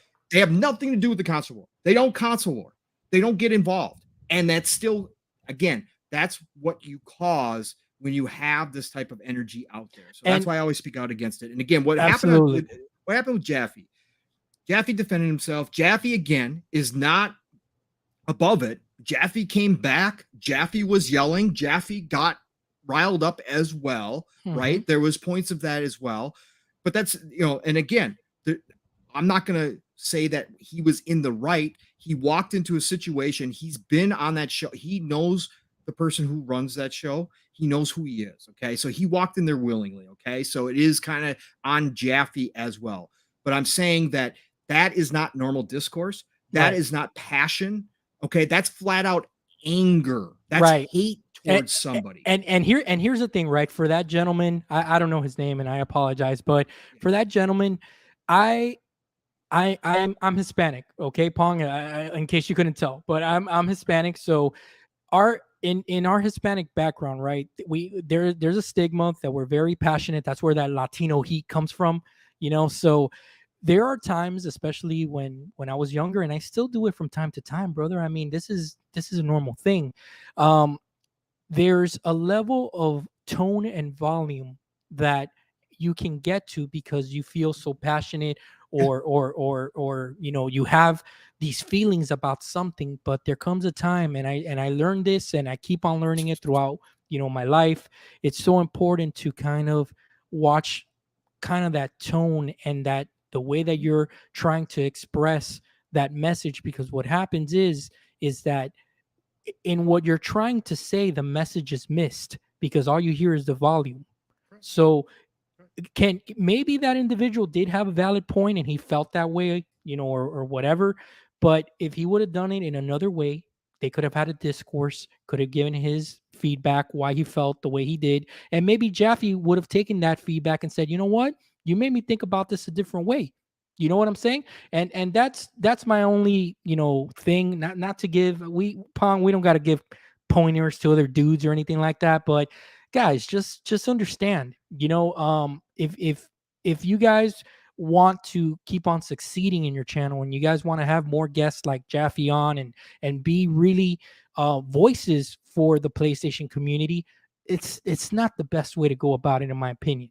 No, no, not at all. And again, um, definitely hear what you're saying. It's unfortunate that the words he was using, they weren't, it wasn't just criticism, it was personal, right? Yeah, And again, that's a line you don't cross because there's nothing personal when it comes to video games. exactly. That's what boggles my mind is that we're talking about video games, Yep. entertainment, a hobby, a first world hobby, an expensive hobby, right? And to act like, again, somebody has come after your family because he dare label something just simply, and again, explained himself very well. If you watch his whole explanation as when he said DLC, that he wasn't downing the game at all. He was simply because he loves God of War. He was Right. just simply stating that it looks like more of the same. And to ignore the fact that Corey Barlog himself admitted that this started as DLC Right. and he was turned down when he brought it to him because they said it was too big. Right. Bro, come on, man. Yeah. That's what I'm saying is like And, that it was just on a personal level, which is where it draws. I draw the line, right? It's right. just like, I bro, come on. I It, agree. I agree, yeah, Pong. And you know what, brother? Let's move on and let's talk about the yeah, actual game being DLC, yeah, okay? Because yeah, I yeah, mean, absolutely. it's not even Just worth the no, no, all no. the airtime that they've gotten this week. Maybe that was the goal. You know what I'm saying? Because Some uh, of that is a part of it as well. That's why I don't like yeah, people retweeting that stuff and all right, that kind of stuff because you're just giving them what they want at the right. end of the day. But I So just it is important for us to speak out. But yeah, go ahead. absolutely, Let's absolutely. let's So, move on to so, as the so, game as a so, DLC. so let's transition. Right, this is Yeah, God of War 2018. yeah. I'm gonna transition now. Start playing some God of War Ragnarok here. Now, Pong. I mean, we're not dumb, And I heard this on the RDX podcast, and I couldn't agree with Dealer more when he mentioned that if you really think about it, this whole DLC thing is so stupid, brother. And I'm gonna tell you why. It throughout the history of gaming, we have known that sequels have use the same assets, use the same engines, and for things to be labeled DLC, we kind of know that Gears of War 1 compared to Gears of War 2, is it the same game? Technically yes, but it introduced new mechanics, new features, new weapons, stuff like that. The graphics got updated a little bit. You know what I'm saying? But it's a completely different experience, a different story, stuff like that. And that's pretty much what I'm expecting from God of War Ragnarok. But we got to keep it real, brother. I just transitioned. It does. I mean, the game does look similar to the first God of War, and that's not a knock on it. It just I saw that on IGN's list or something. It got nominated for greatest game of all time. What a compliment for this Right. game to be more of the same. You know what I'm saying? And I think that it's just when you hold these IPs and these companies so close to the vest like that you're taking this stuff personal, and you're so blind to just say, you know what? I love it, but yeah, I can see where you're coming from. But I'm so excited to play it. It's gonna kick ass. It's probably gonna be the game of the year again. All that Right. stuff is debatable, but what's not debatable is that it kind of does look more the same. Is it worth the debate at the end of the day? Is it going to stop you from enjoying the game if somebody calls it DLC or if they call it a sequel? Right. No, it's not. It makes no. I don't. I don't care. Somebody was stupid enough to put out the next day Starfield as DLC. Then, okay, look, I understand that that person was just again. I know who that person is, so Yeah. I know why they were doing it, and they wanted a reaction. They got the reaction. Okay, and Right. again, I never give them that. Right, I never, because that's exactly what they want. But point being is, if everybody in this community was saying Starfield is DLC, as ridiculous as that sounds, because it's a brand new IP, but is if they were saying that, would it stop me from being there day and date and Hell being hyped no. for that? Hell no. 11, Hell 11, no. 22. I've got my vacation already in for work. So Yep. my point being is, again, we had another thing go around this week about what's an RPG, or last week or whatever it was. I can't even keep track anymore because Oh there's something new yeah. every day. I remember What's an that. RPG? Again, I may disagree if you tell me that Assassin's Creed is an RPG. Okay, I may disagree, but do I care if somebody wants to call it RPG? No, I don't Of care. Does course that not. stop me from enjoying any of the things No. that I consider RPGs like Skyrim? No, it doesn't No. change anything. This label, this vitriol for a label for a word on a game is crazy to me. If we're just going to talk about directly what you just showed, right, Hmm. between the transitions between the old God of War and the new God of War, does it look similar? Yep, it sure does. Guess why? Because it's still cross generational. Right. They needed to get. The facts are Corey Barlog approached Sony execs saying, "Hey, I've got an idea for DLC on God of War 2018." Sony the execs took a look at it and said, "You're crazy." Okay, those are Corey Barlog's words. You're crazy. This is too big. You can't do this as DLC. What do? Fine, we'll just make it a sequel, make it a standalone game, right? We've Or had or standalone DLC. or Yeah, Pong, let me add something to your to what you're saying. Or maybe Jim Ryan and company said, no, you're gonna hold on to that I was DLC and you're just gonna add more content because we got a PS5 coming out soon. mind meld, brother. Here, There you mind meld. go. This is where I was going. Okay, is because Jim specifically talked about in an interview last year that because of the industry was changing the way it is, right? And because the business models are changing, he talked about in his interview finding ways to make shorter, less expensive, less resource intensive types of experiences. This is going to be one of those right here. And this Yep. is why this is where I was going the exact same spot you were going to, that they looked at this and said, nope, we can get a whole nother game out of this. We know we're going to need content coming into this next gen, right? With the PS5, we're going to keep it cross generational. You guys will have a quicker turnaround time. That's why, again, I'm on the train that this is releasing this year. Okay, it's been all hands on deck for this game. It's releasing this year during the holidays. They're bookending Horizon Forbidden West, God of War Ragnarok. Okay, I'm on that train. That's why I don't understand 2023 people at all. This is one of the reasons why Jim wanted to go that route, is so that they could pump out more games instead of Right. having 4, 5, 6 years between games.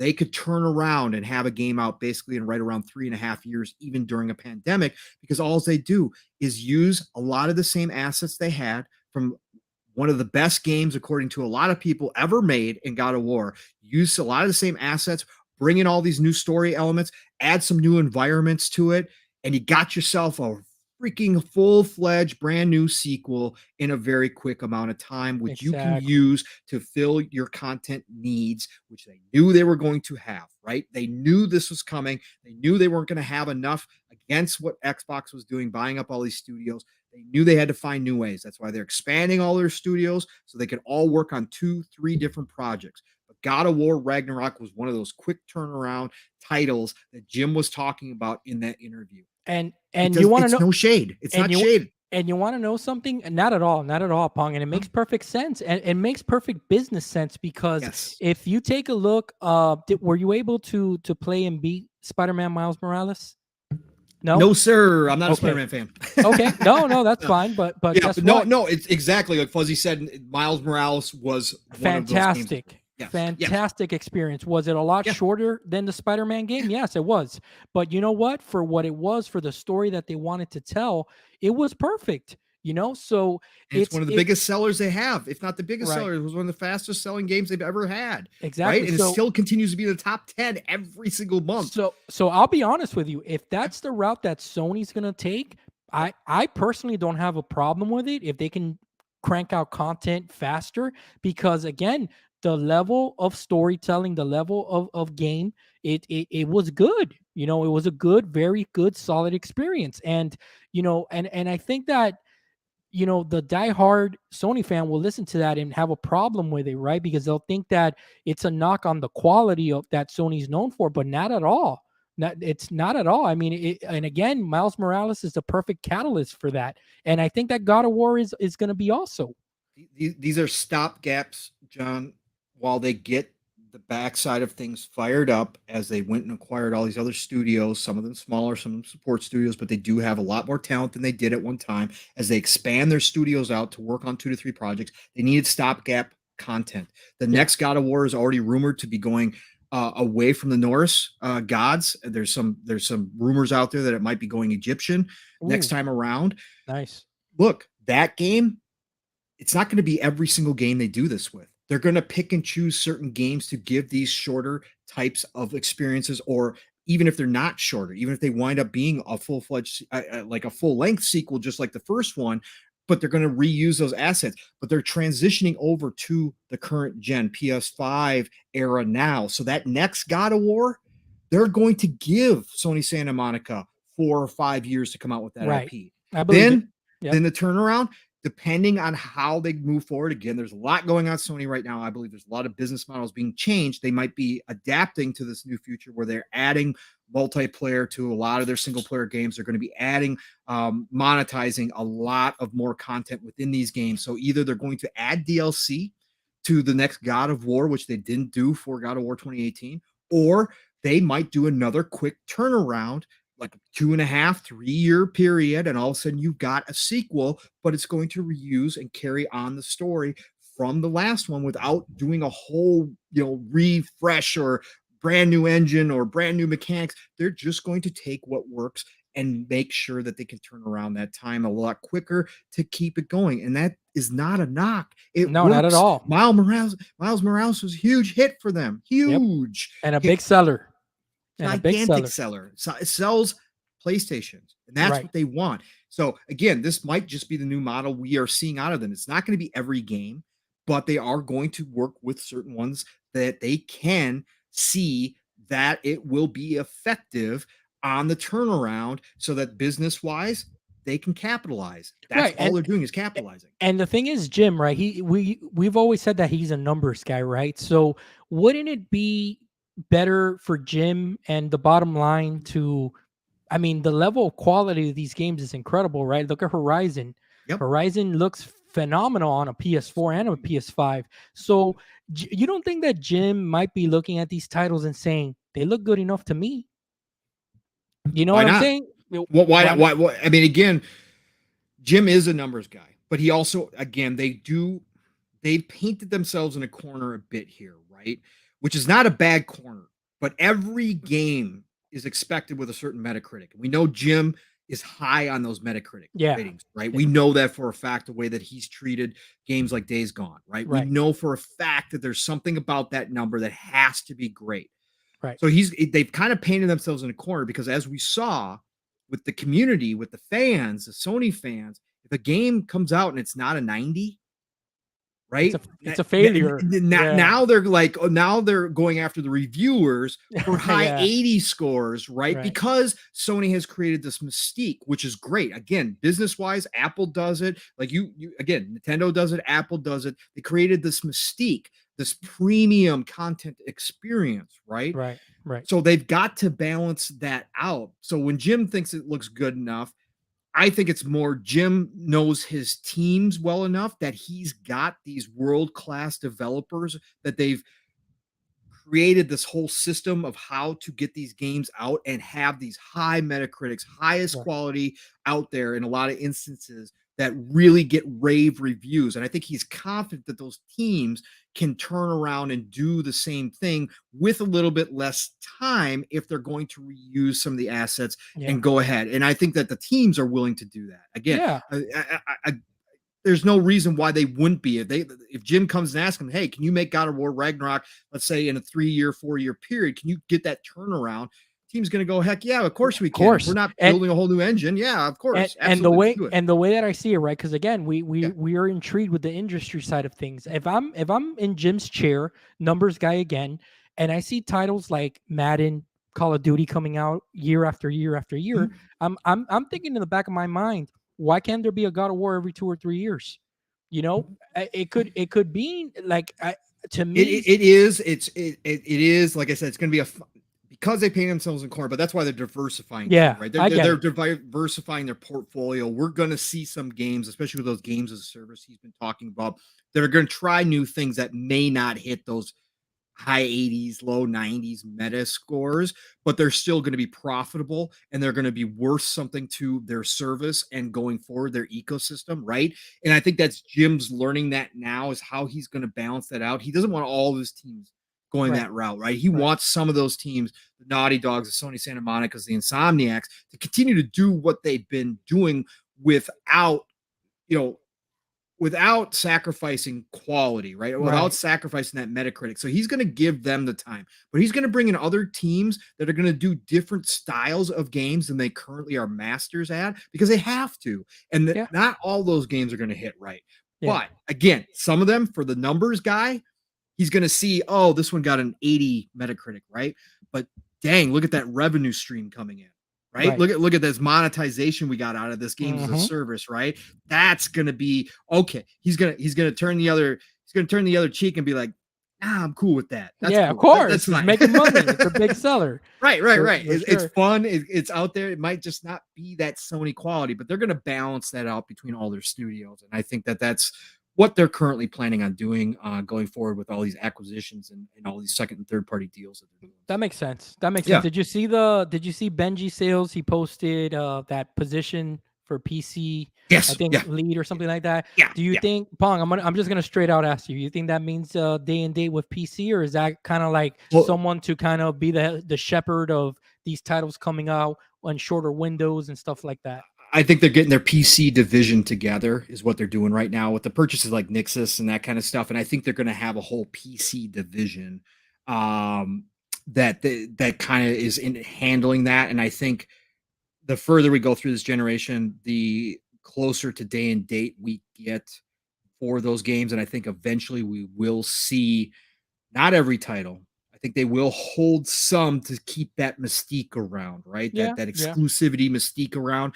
They'll hold some, but I think we're going to see closer and closer. Eventually, we will get the day and date first party Sony titles going to PC. Again, numbers guy, Jim understands the future. The problem being, as I talked about this in other shows, is it's not Jim making all the decisions. He Correct. has a board above him made up of, and I'm not generalizing, you can go look up the picture, right? He has a board above him of very much older Eastern gentlemen who think of and ladies. There's a couple actually ladies on there, at least one or if not two, who think in the old ways Hmm. and they like the old business model that's always worked for them and made them one of the most successful game companies in history. They don't give that mentality up very easily. Jim Yeah, has to go and convince right. them, and it's They going to be have a that slower hardware. process. They Correct. have that hardware mentality because it's in their DNA. Right. So Right. It's because it's worked for them. They've had such great success. And a lot of them right. may not be forward thinking like Jim or see what's happening. It's not like Phil when he got Satya on board and it was like, hey, Phil, go do what you need to do. Yeah. Just go. You got my support. I'll be out there. I'll tell everybody you're coming on the board. I got you, I got you a seat at the big boy table. You're a part of Microsoft now. Xbox is now one of the pillars. Yeah. So go ahead, And do what you and, need to do. and play Jim's on your got to fight. strengths. Yeah, Right. and And Jim's got to fight and say, no, correct. guys, look, this is where it's headed. You guys got to see this. We got to do this. Console market is capped. We don't want to be capped. We're going to get more revenue by putting our stuff out on PC. we're going to get more revenue by creating a subscription service that's successful. We need these other streams of revenue so we're not locked into this Nintendo like mentality. We got to break out, and he's got to keep showing them how things work. That's why it's a slower transition. That's why I said the service that they're coming out with is in beta form. It's not the final form of their service by any stretch of the imagination. He's got to do it step by step and convince the board that this is the right way and that it's working and that they can start seeing those dollar signs as well. Okay, Jim, go ahead and make that decision. Go ahead and do that what makes you a need to lot do. of sense. It makes a lot of sense. And the thing is that, logically thinking about it too, do I think that eventually down the line they're gonna have their own app, kind of like their own launcher on PC? Yeah. It could be that they're working towards that, because I'm sure that they would want 100% of the pie instead of 70 or whatever. But I also think, Pong, that the first title that's gonna come day and date is um whatever cross platform title that they're developing for right now. One that is going to need to strive on that PCN PlayStation ecosystem. I can see that being their first, kind of testing the waters, and then their first one is going to be a free to play game. You think it'll be Factions by any chance? Yep, there you go. Yeah. Factions next spring. I see a day and date on PC and obviously on PlayStation. That would be very smart of them to do that. And that could be a good litmus test for them to say, let's see how this will do. So it's definitely coming, people. So 100% I agree with you there. And that's why I said CD Projekt Red is an interesting company to watch if Sony makes a big acquisition. Okay. Because they have GOG, right? They have GOG. Oh, that's a good point. Right. A lot of people said, well, that complicates things. Well, yeah, it makes the deal a little bit bigger. But from Sony's standpoint, if they're going to go all in on PC, like you just talked about, having their own marketplace where they could have their first party titles launch in GOG, day and date, right? And keep that exclusivity.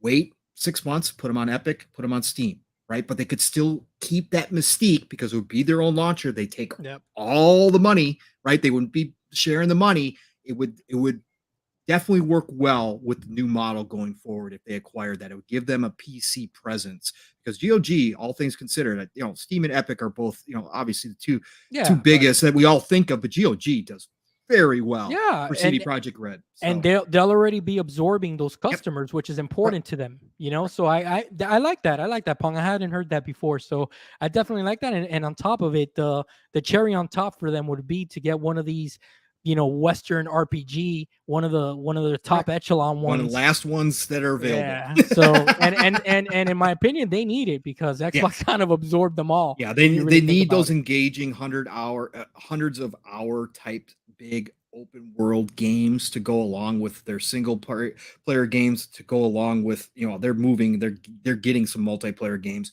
but they need those because eventually, again, the service is not in its final form. They're going to move closer and closer to Game Pass. You need that engagement. Engagement is one of the biggest numbers right now that people look at, and you got to have those Western RPGs. And there's not a whole lot of companies out there other than AA's that make, AA's, there's lots of them, but AAA studios that make, world-class Western RPGs, Xbox nearly owns all of them. Yeah. So, yeah. No, I agree 100% with that. So, Pong, that's beautiful, man. Those you gave me a lot to think about there, man. I'm gonna be digesting that news probably for like a week. So let's go. No, man, it was good. I hadn't heard of that one before. So let's get into the last topic here, Pong, that we have, and it has to go. Sorry that we got to kind of get back on, the console war shenanigans and the drama, man. That's okay. I love you, Fuzzy. Fuzzy, I love you, brother. He said tea leaves. Yeah, for sure. It's an inside joke. That's what Fuzzy reads the tea leaves when we go back and forth in the DMs. That's his word for doing what we do. So speculation town. Exactly, dude. And I know you're the mayor of it. So yeah, I'm one of the mayors. One of the mayors. That's right. Yes. So co-mayors. So yes. So the thing is that sorry that again, and I apologize that we got to go back into the drama and to the audience. It's just that this week it's been kind of slow. And the other big news, the other big headlines that I saw that kept on coming across my feed throughout the last, 2 or 3 days was this whole thing about the VG charts and Aaron Greenberg Yeah. retweeting it, and Yeah. people got up in their feels. There was a certain podcast that I'm a fan of that I listened to that people kind of got into it as well, and it's one of those things, Pong, that all right. So you're 100%. You know what happened, right? Yes, of course. Okay, so to all the listeners, just in case there's someone out there that doesn't know, Aaron Greenberg retweeted VG charts results, which showed the Xbox surpassing at this time the 360 sales. Okay, so obviously Aaron Greenberg, head of marketing for Microsoft, he's for Xbox. He's gonna push. I'm sorry, for Xbox, he's gonna push whatever good media can come out. But the drama in all of this is that some people, they look back and they saw that about 10 or 12 years ago, he had tweeted also that why are people listening to VG charts if it's not official? So some people kind of got in their feels saying, why is he tweeting it now? Why is it okay now? And all this back and forth drama. All right, Pong. Again, we're logical thinking people. Obviously we know why Aaron Greenberg is doing it, but what do you think if you're Professor X right now, if I give you that cerebral helmet and I tell you, here you go, Pong, try it on, let me know what was Aaron thinking? What do you think he was thinking? Do you think he did it knowing that it will rile up the people, or you think that it was a proud moment for him and his team?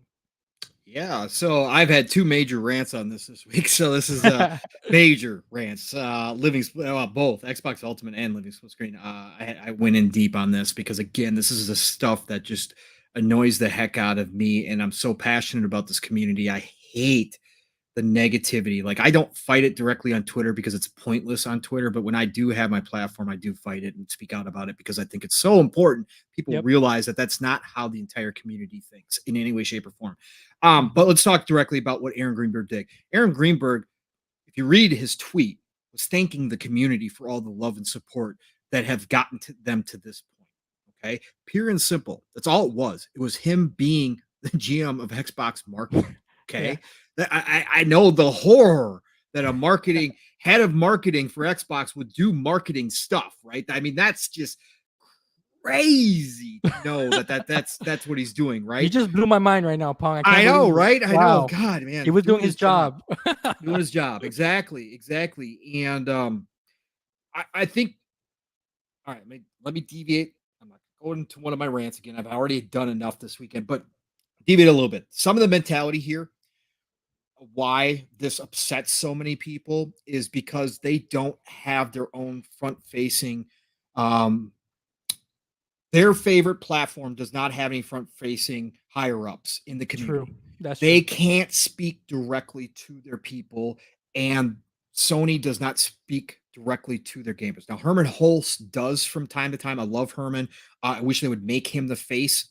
Just keep Jim in the background. I like Jim. I respect Jim for what he is, but have Herman as your front facing Phil, right? That it would do wonders if he was more active in the community. They just Right. don't have that. So they get frustrated because they know how ingrained Xbox higher ups are in the Xbox community and how we could speak directly to them. And I think that really does upset a lot of people when stuff like this happens. But go back to Greenberg. He was simply thanking the community for getting to them to this point. That tweet from 12 years ago with VG charts. I've been watching VG charts for a long time. The back and forth console war stuff has surrounded VG charts forever. Yep. Whoever's on top, right, is all about VG charts. Whoever's been on the bottom, it doesn't matter. Xbox, PlayStation, whoever's been on the bottom is the ones crying that VG charts is not accurate. Right. Right? So it's always been this way. And there might have been a time when VG charts first started. I don't know how they do their logarithms exactly. I've got an idea of where they get some of the stuff from, but it was a lot easier back in the day because Microsoft would actually report numbers, Right. whereas for the past years they have not been reporting numbers. Right. So now it's really guesswork.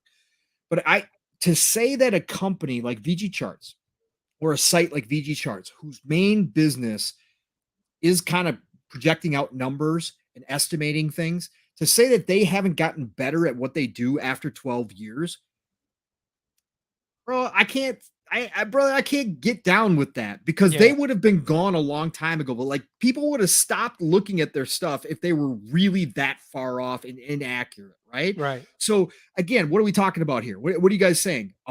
A million off? Okay. At the end of the day, does a million off really make a difference to what Greenberg was talking about? No, No. it doesn't. They still would have sold more Xbox Series consoles than 360, right? Right. So even a million off, right? So again, the uproar over this just does not make any sense. I think And you're right. I think you're right about the whole. I think you're right about the whole approach that he took, right? Because I'm going to read verbatim what he wrote here. I got it in front of me.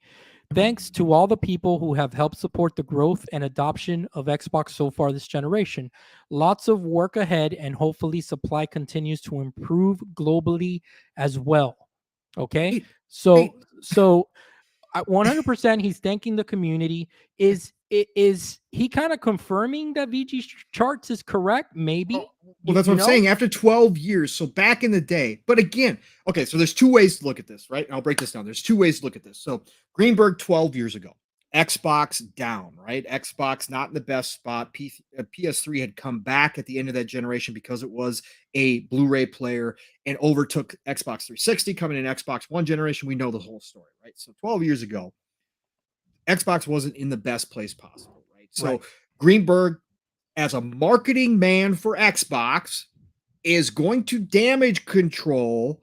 And he was in the, he's always been in the community. So he was vocal. He's always been vocal. So he's going to come out and downplay the VG chart numbers, right? right, That's again part of what you do in business. Sony plays with numbers and celebrates numbers that may not necessarily be accurate, right? They right, celebrate things that happen. Nintendo, same thing. They celebrate things that happen that may not be that accurate. Okay. right, But that's what you do in marketing, right? You celebrate any which way you can. And if you can twist those numbers, if you can change them up a little bit and they just look a little bit better, if you can use a percentage, we see this all the time.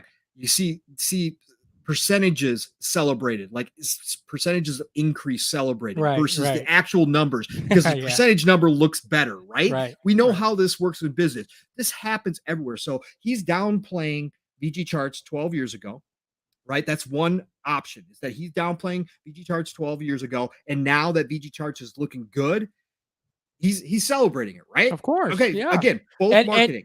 And if okay, if this is what the person that's upset wants to hear Yeah, from Xbox centric yeah, gamers this generation, yes, it's a flip flop. We'll call it right, for what it is. But right. again, it's his job to do that.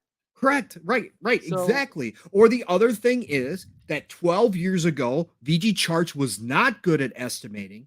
And he honestly did feel that way about VG Charts and was coming out saying, whoever listens to VG Charts. right, But 12 years later, they've gotten better. He looked at those numbers and said, hey, those are pretty close. You know they've gotten what? good at this. I'm going to use these because they're actually pretty close to what our internal numbers Right, are, right? And so I'm going to use this. I'm comfortable promoting this, right? And thanking the community for all the support and all the people that have helped us get to this point. I'm comfortable with using them. So right, one of those two things happened. But again, either one of those two things is nothing to be upset about. Again, this right. is business and And, and this is what he does, and right? I think that it's here's the big one, right? Here's the big one. I think that all of this anger, where it comes from, where it stems from, right, Yeah, is the fact that Xbox has turned it around this generation, correct.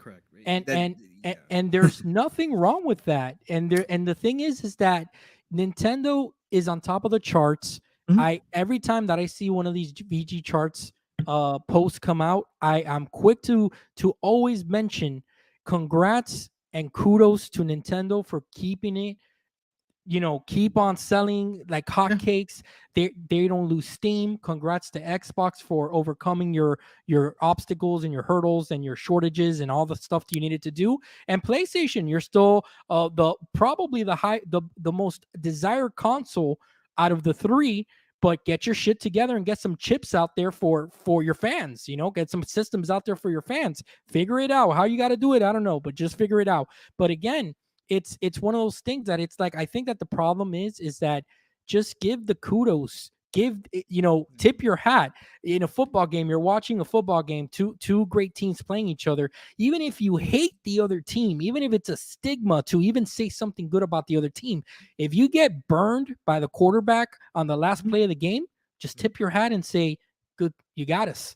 Would it be fantastic if that's the way that people thought, but unfortunately it's not, because a lot of these people, and that was a big part of my rant, was they've got to be honest with where they were coming from, because a lot of them, and again, I'm not stereotyping anybody here or generalizing over all of them, but I will say is a lot of them were out there. And again, I wasn't even a part of this community last generation, but I've heard the stories from those that were here as Xbox fans and what they kind of went through and heard all the time. And I saw some of it obviously coming into this gen, because caught the tail end of last gen, but there was such dominance by PlayStation. There was a lot of them out here claiming that they wanted Microsoft and Xbox to compete, right? That they wanted that competition because it was going to make Sony better, right? They were doing it for the good of Xbox, disparaging them nonstop, right? When in reality, a lot of them, and I wish they would just come out and admit it and move on, a lot of them were hoping that Sony was going to bury them like they buried Sega. Okay. They wanted Xbox gone, right? They wanted everybody that was an Xbox fan to have to move over to PlayStation so that they again, to feel part of the bigger group. We win. This is for the championship of video games. There's no such thing, right? But that's what they is the title. Is the title right. gold? Is it blue like the Ultimate Warrior? Right, exactly. and it's that mentality that I think leads to a lot of this, because like you said, now that Xbox is competing, now they hate it because they never wanted this really in their heart of hearts, right? And I just wish they would come out in a minute, because they got what they asked for. They didn't realize what it was going to mean if Microsoft, and I'm saying that now, I've always said it because it's so easy to do that between the two. But now Phil is the CEO of Microsoft Gaming. Let's not forget that. So Microsoft, over $2 trillion company. They didn't realize what it was going to mean if they decided to go all in on gaming, right? Right. Sony's no small company. Sony's, again, they've got their issues, but they're not a small company. They've been around for a long time, right?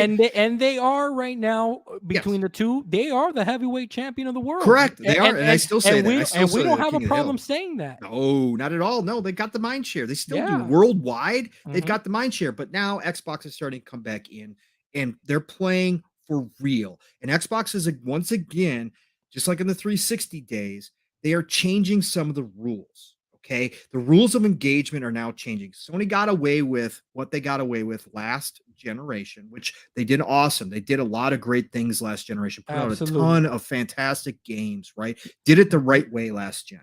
But they got away with that gen just because of the stumbles that Xbox had. But that wasn't what the case in Xbox 360. Sony was the one stumbling. This gen, they're competing on even ground, but this time Microsoft has come in and said, no, we're going to change how these rules are played. This playing field that we've been on, that we've been competing on, is no longer big enough. We want a bigger play field. Guess what? We're going to make this, it's no longer a 100-yard field. We're now going to make this a 1-mile field. Right. And we're going to go after 2 to 3 billion customers versus this little console thing that we got going on here. That's what really scares them, because they know that Sony has a hard time. They can't, like we just talked about with Jim and the board of Sony, they can't do a 180 like Xbox did, right? They can't do that on a dime. It's going to be a slow turn. And while they're turning, Microsoft is slowly but surely catching up, and in some areas pulling away with Game Pass and cloud and all that good stuff. And that's what they're really scared of, is that Sony's going to fall behind. They don't like the tables turned. And again, there's fanboys on both sides, right? Yeah. There's awful fanboys on both sides. I call it the Xbox fanboys too. There's different levels to fanboys. And they're just as bad. Right. But I do, from the stories I've heard and what I've seen from the Sony side, I do give a little bit of room on the Xbox side because there's just a lot of fair about turnabout is fair play here. They're Yeah, giving back what they yeah. took for an There you entire go. generation, That's what I right? was gonna say. Yeah, yeah, Now is their time to say, "Oh, right, how'd you like having, you liked having your foot on my neck for 4 or 5 right. years. Now it's time for me to return the favor." Right, You right. know, and It's fine. Like I get it. Like I said, when it crosses the lines, I still call out the Xbox side because right. I think there is a point of okay, we get it now. Just let Xbox do the talking, right? Let Mhm. the mind share and how everything's turned around. The media is now praising Xbox, which whole last generation, the media got clicks from downplaying Right. Xbox and praising Sony. Guess what? That's the other thing that the fanboys on the Sony side they hate is You wanna last Yeah, gen they had everybody on their side, right? yes. Everybody, including the legacy media, was on their side. Yes, and you wanna Now, know something, no more. Pong? And you Yeah, wanna know something? The funny thing is that the reason that I came a part of this community and I'm here talking to you today is because that happened. Because, I got tired of the media trying to tell me that the, version of Call of Duty on the Xbox platform was so much worse than it was on the PlayStation 4, and I right. had both Both. copies, Yeah, okay? And I'm yeah, playing them in my house, and I'm like, I don't see no damn difference here. What is right, people talking about? right. So again, when you got people trying to insult my intelligence, I kind of have a problem with that, Pong. Yeah. Yeah. No, The there was a thing is, lot of intellectual dishonesty going on, and there still yeah, is to this yeah, day. And the legacy media is dying. They're in their own problems. They're yeah, in their death throes right now. They hate us YouTubers coming along and doing podcasts and actually being much better at covering news than they ever will be. And that's across again, that's outside of even video games. That's what's happening now too. So right. they're trying to adapt by trying to see what's going on in the community. And they see right now that Xbox is dominating the headlines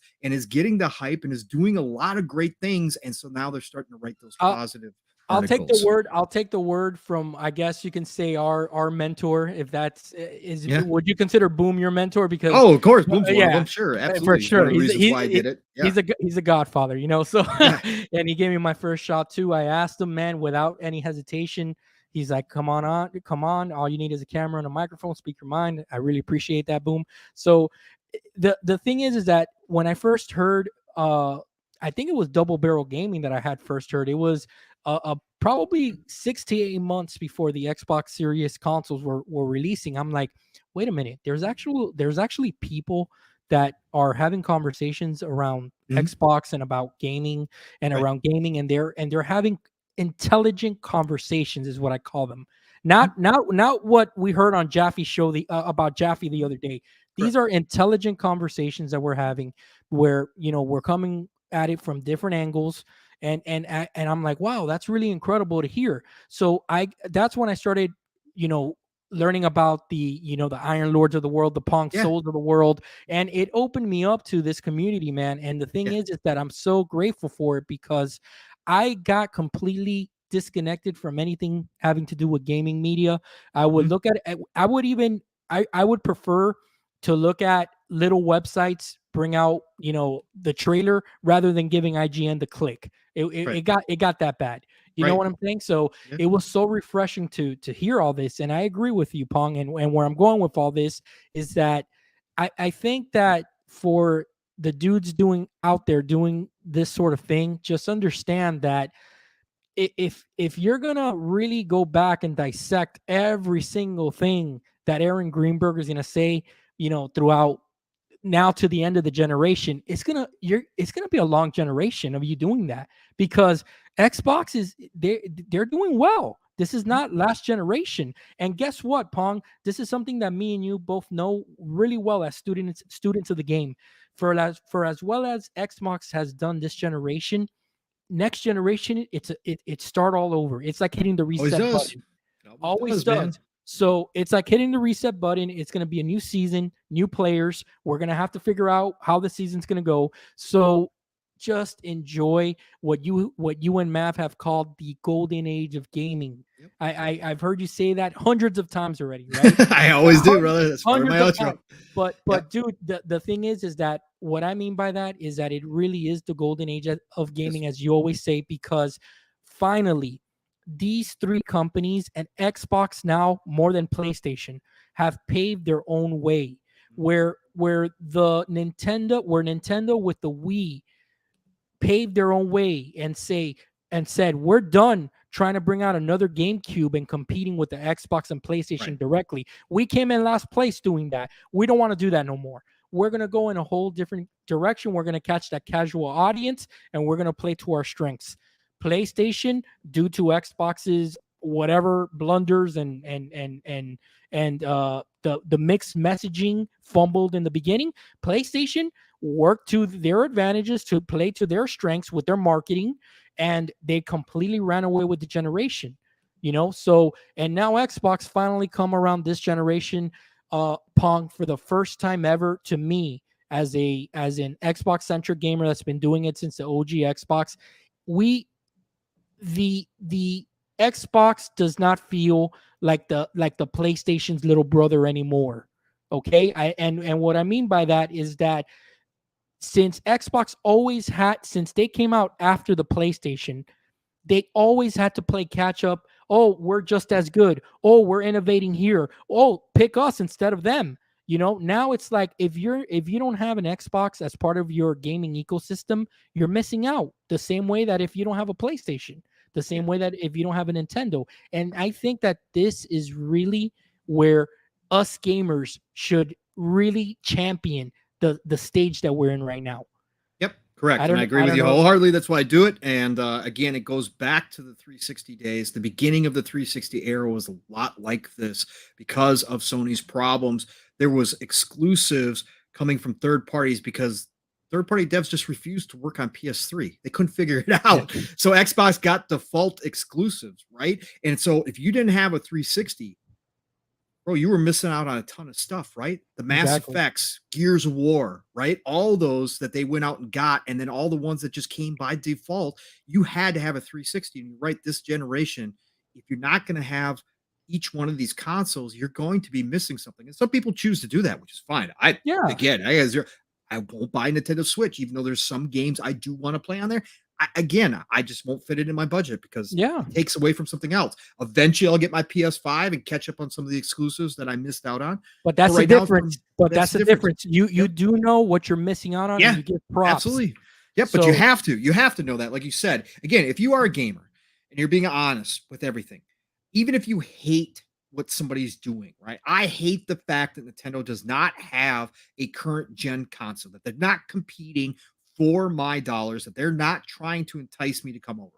I hate that, right? But I could still look over there and say, no, I really want to play that, right? I really want to play Xenoblade. All right. That looks good. Yeah, I want to. Yeah, exactly.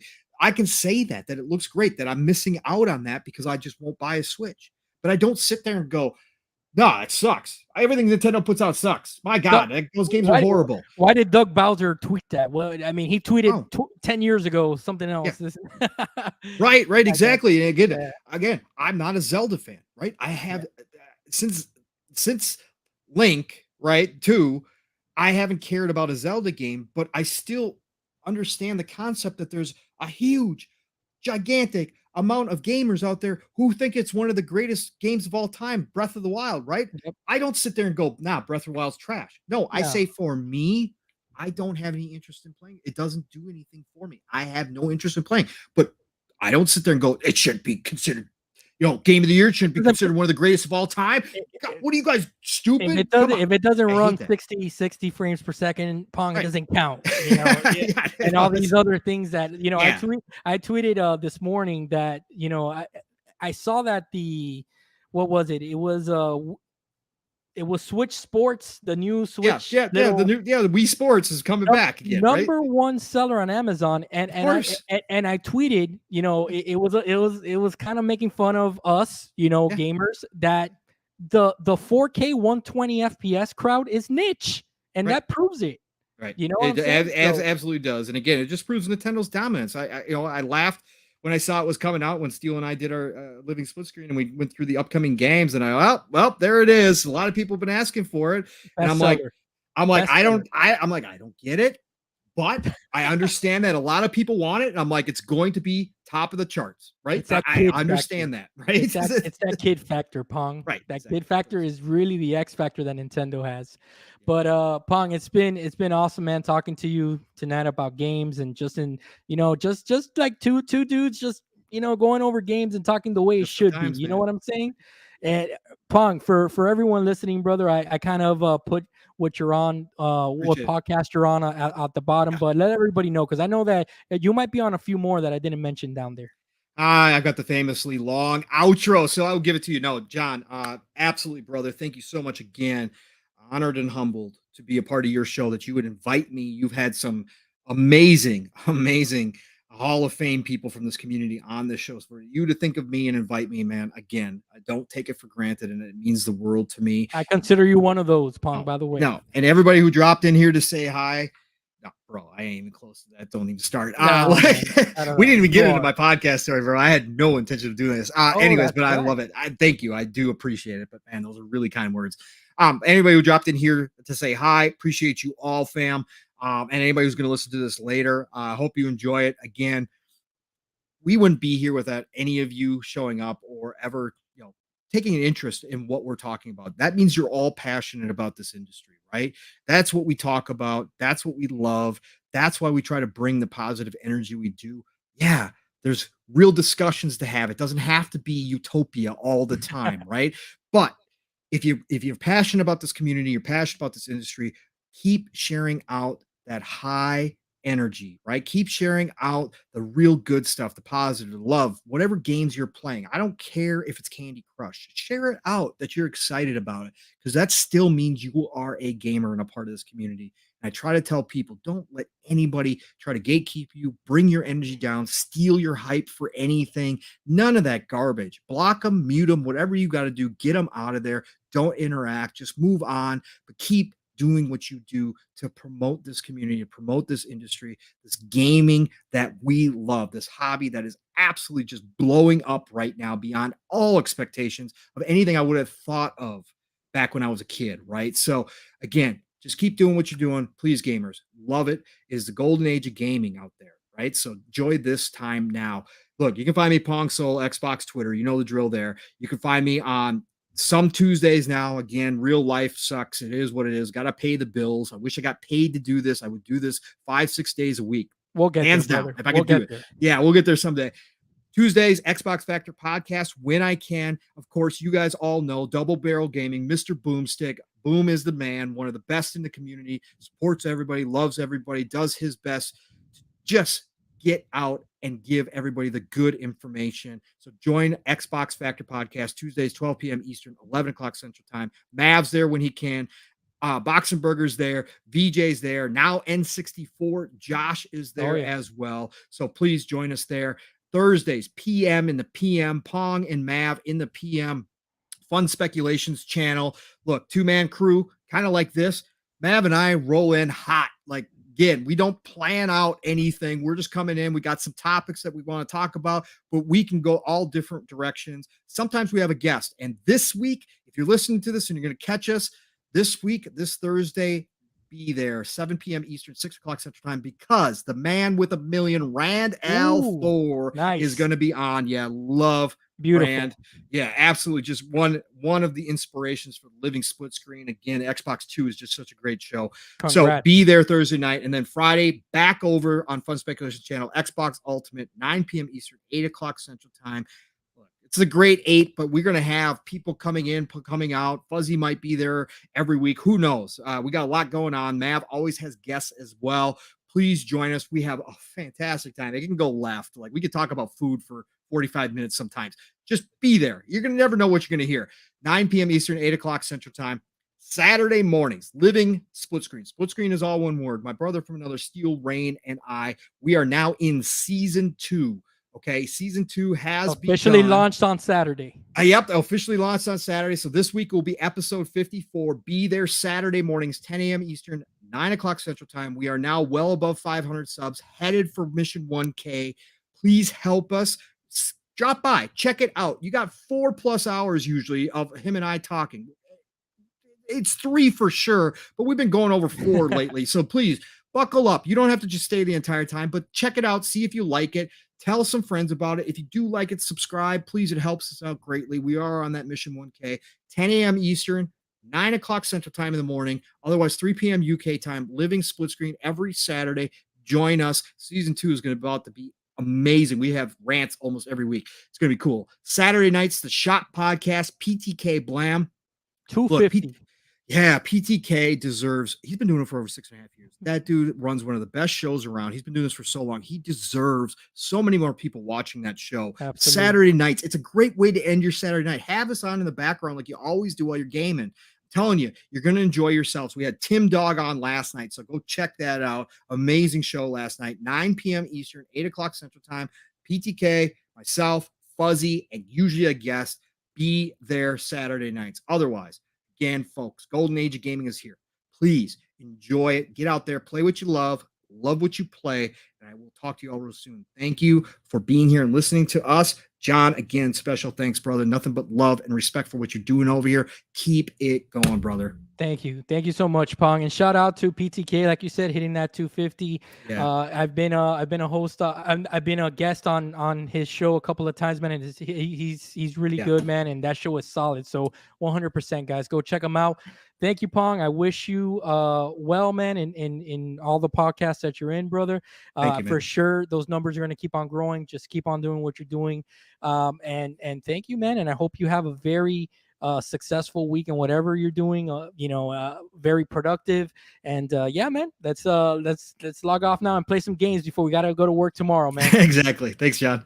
Take care, everybody. Peace.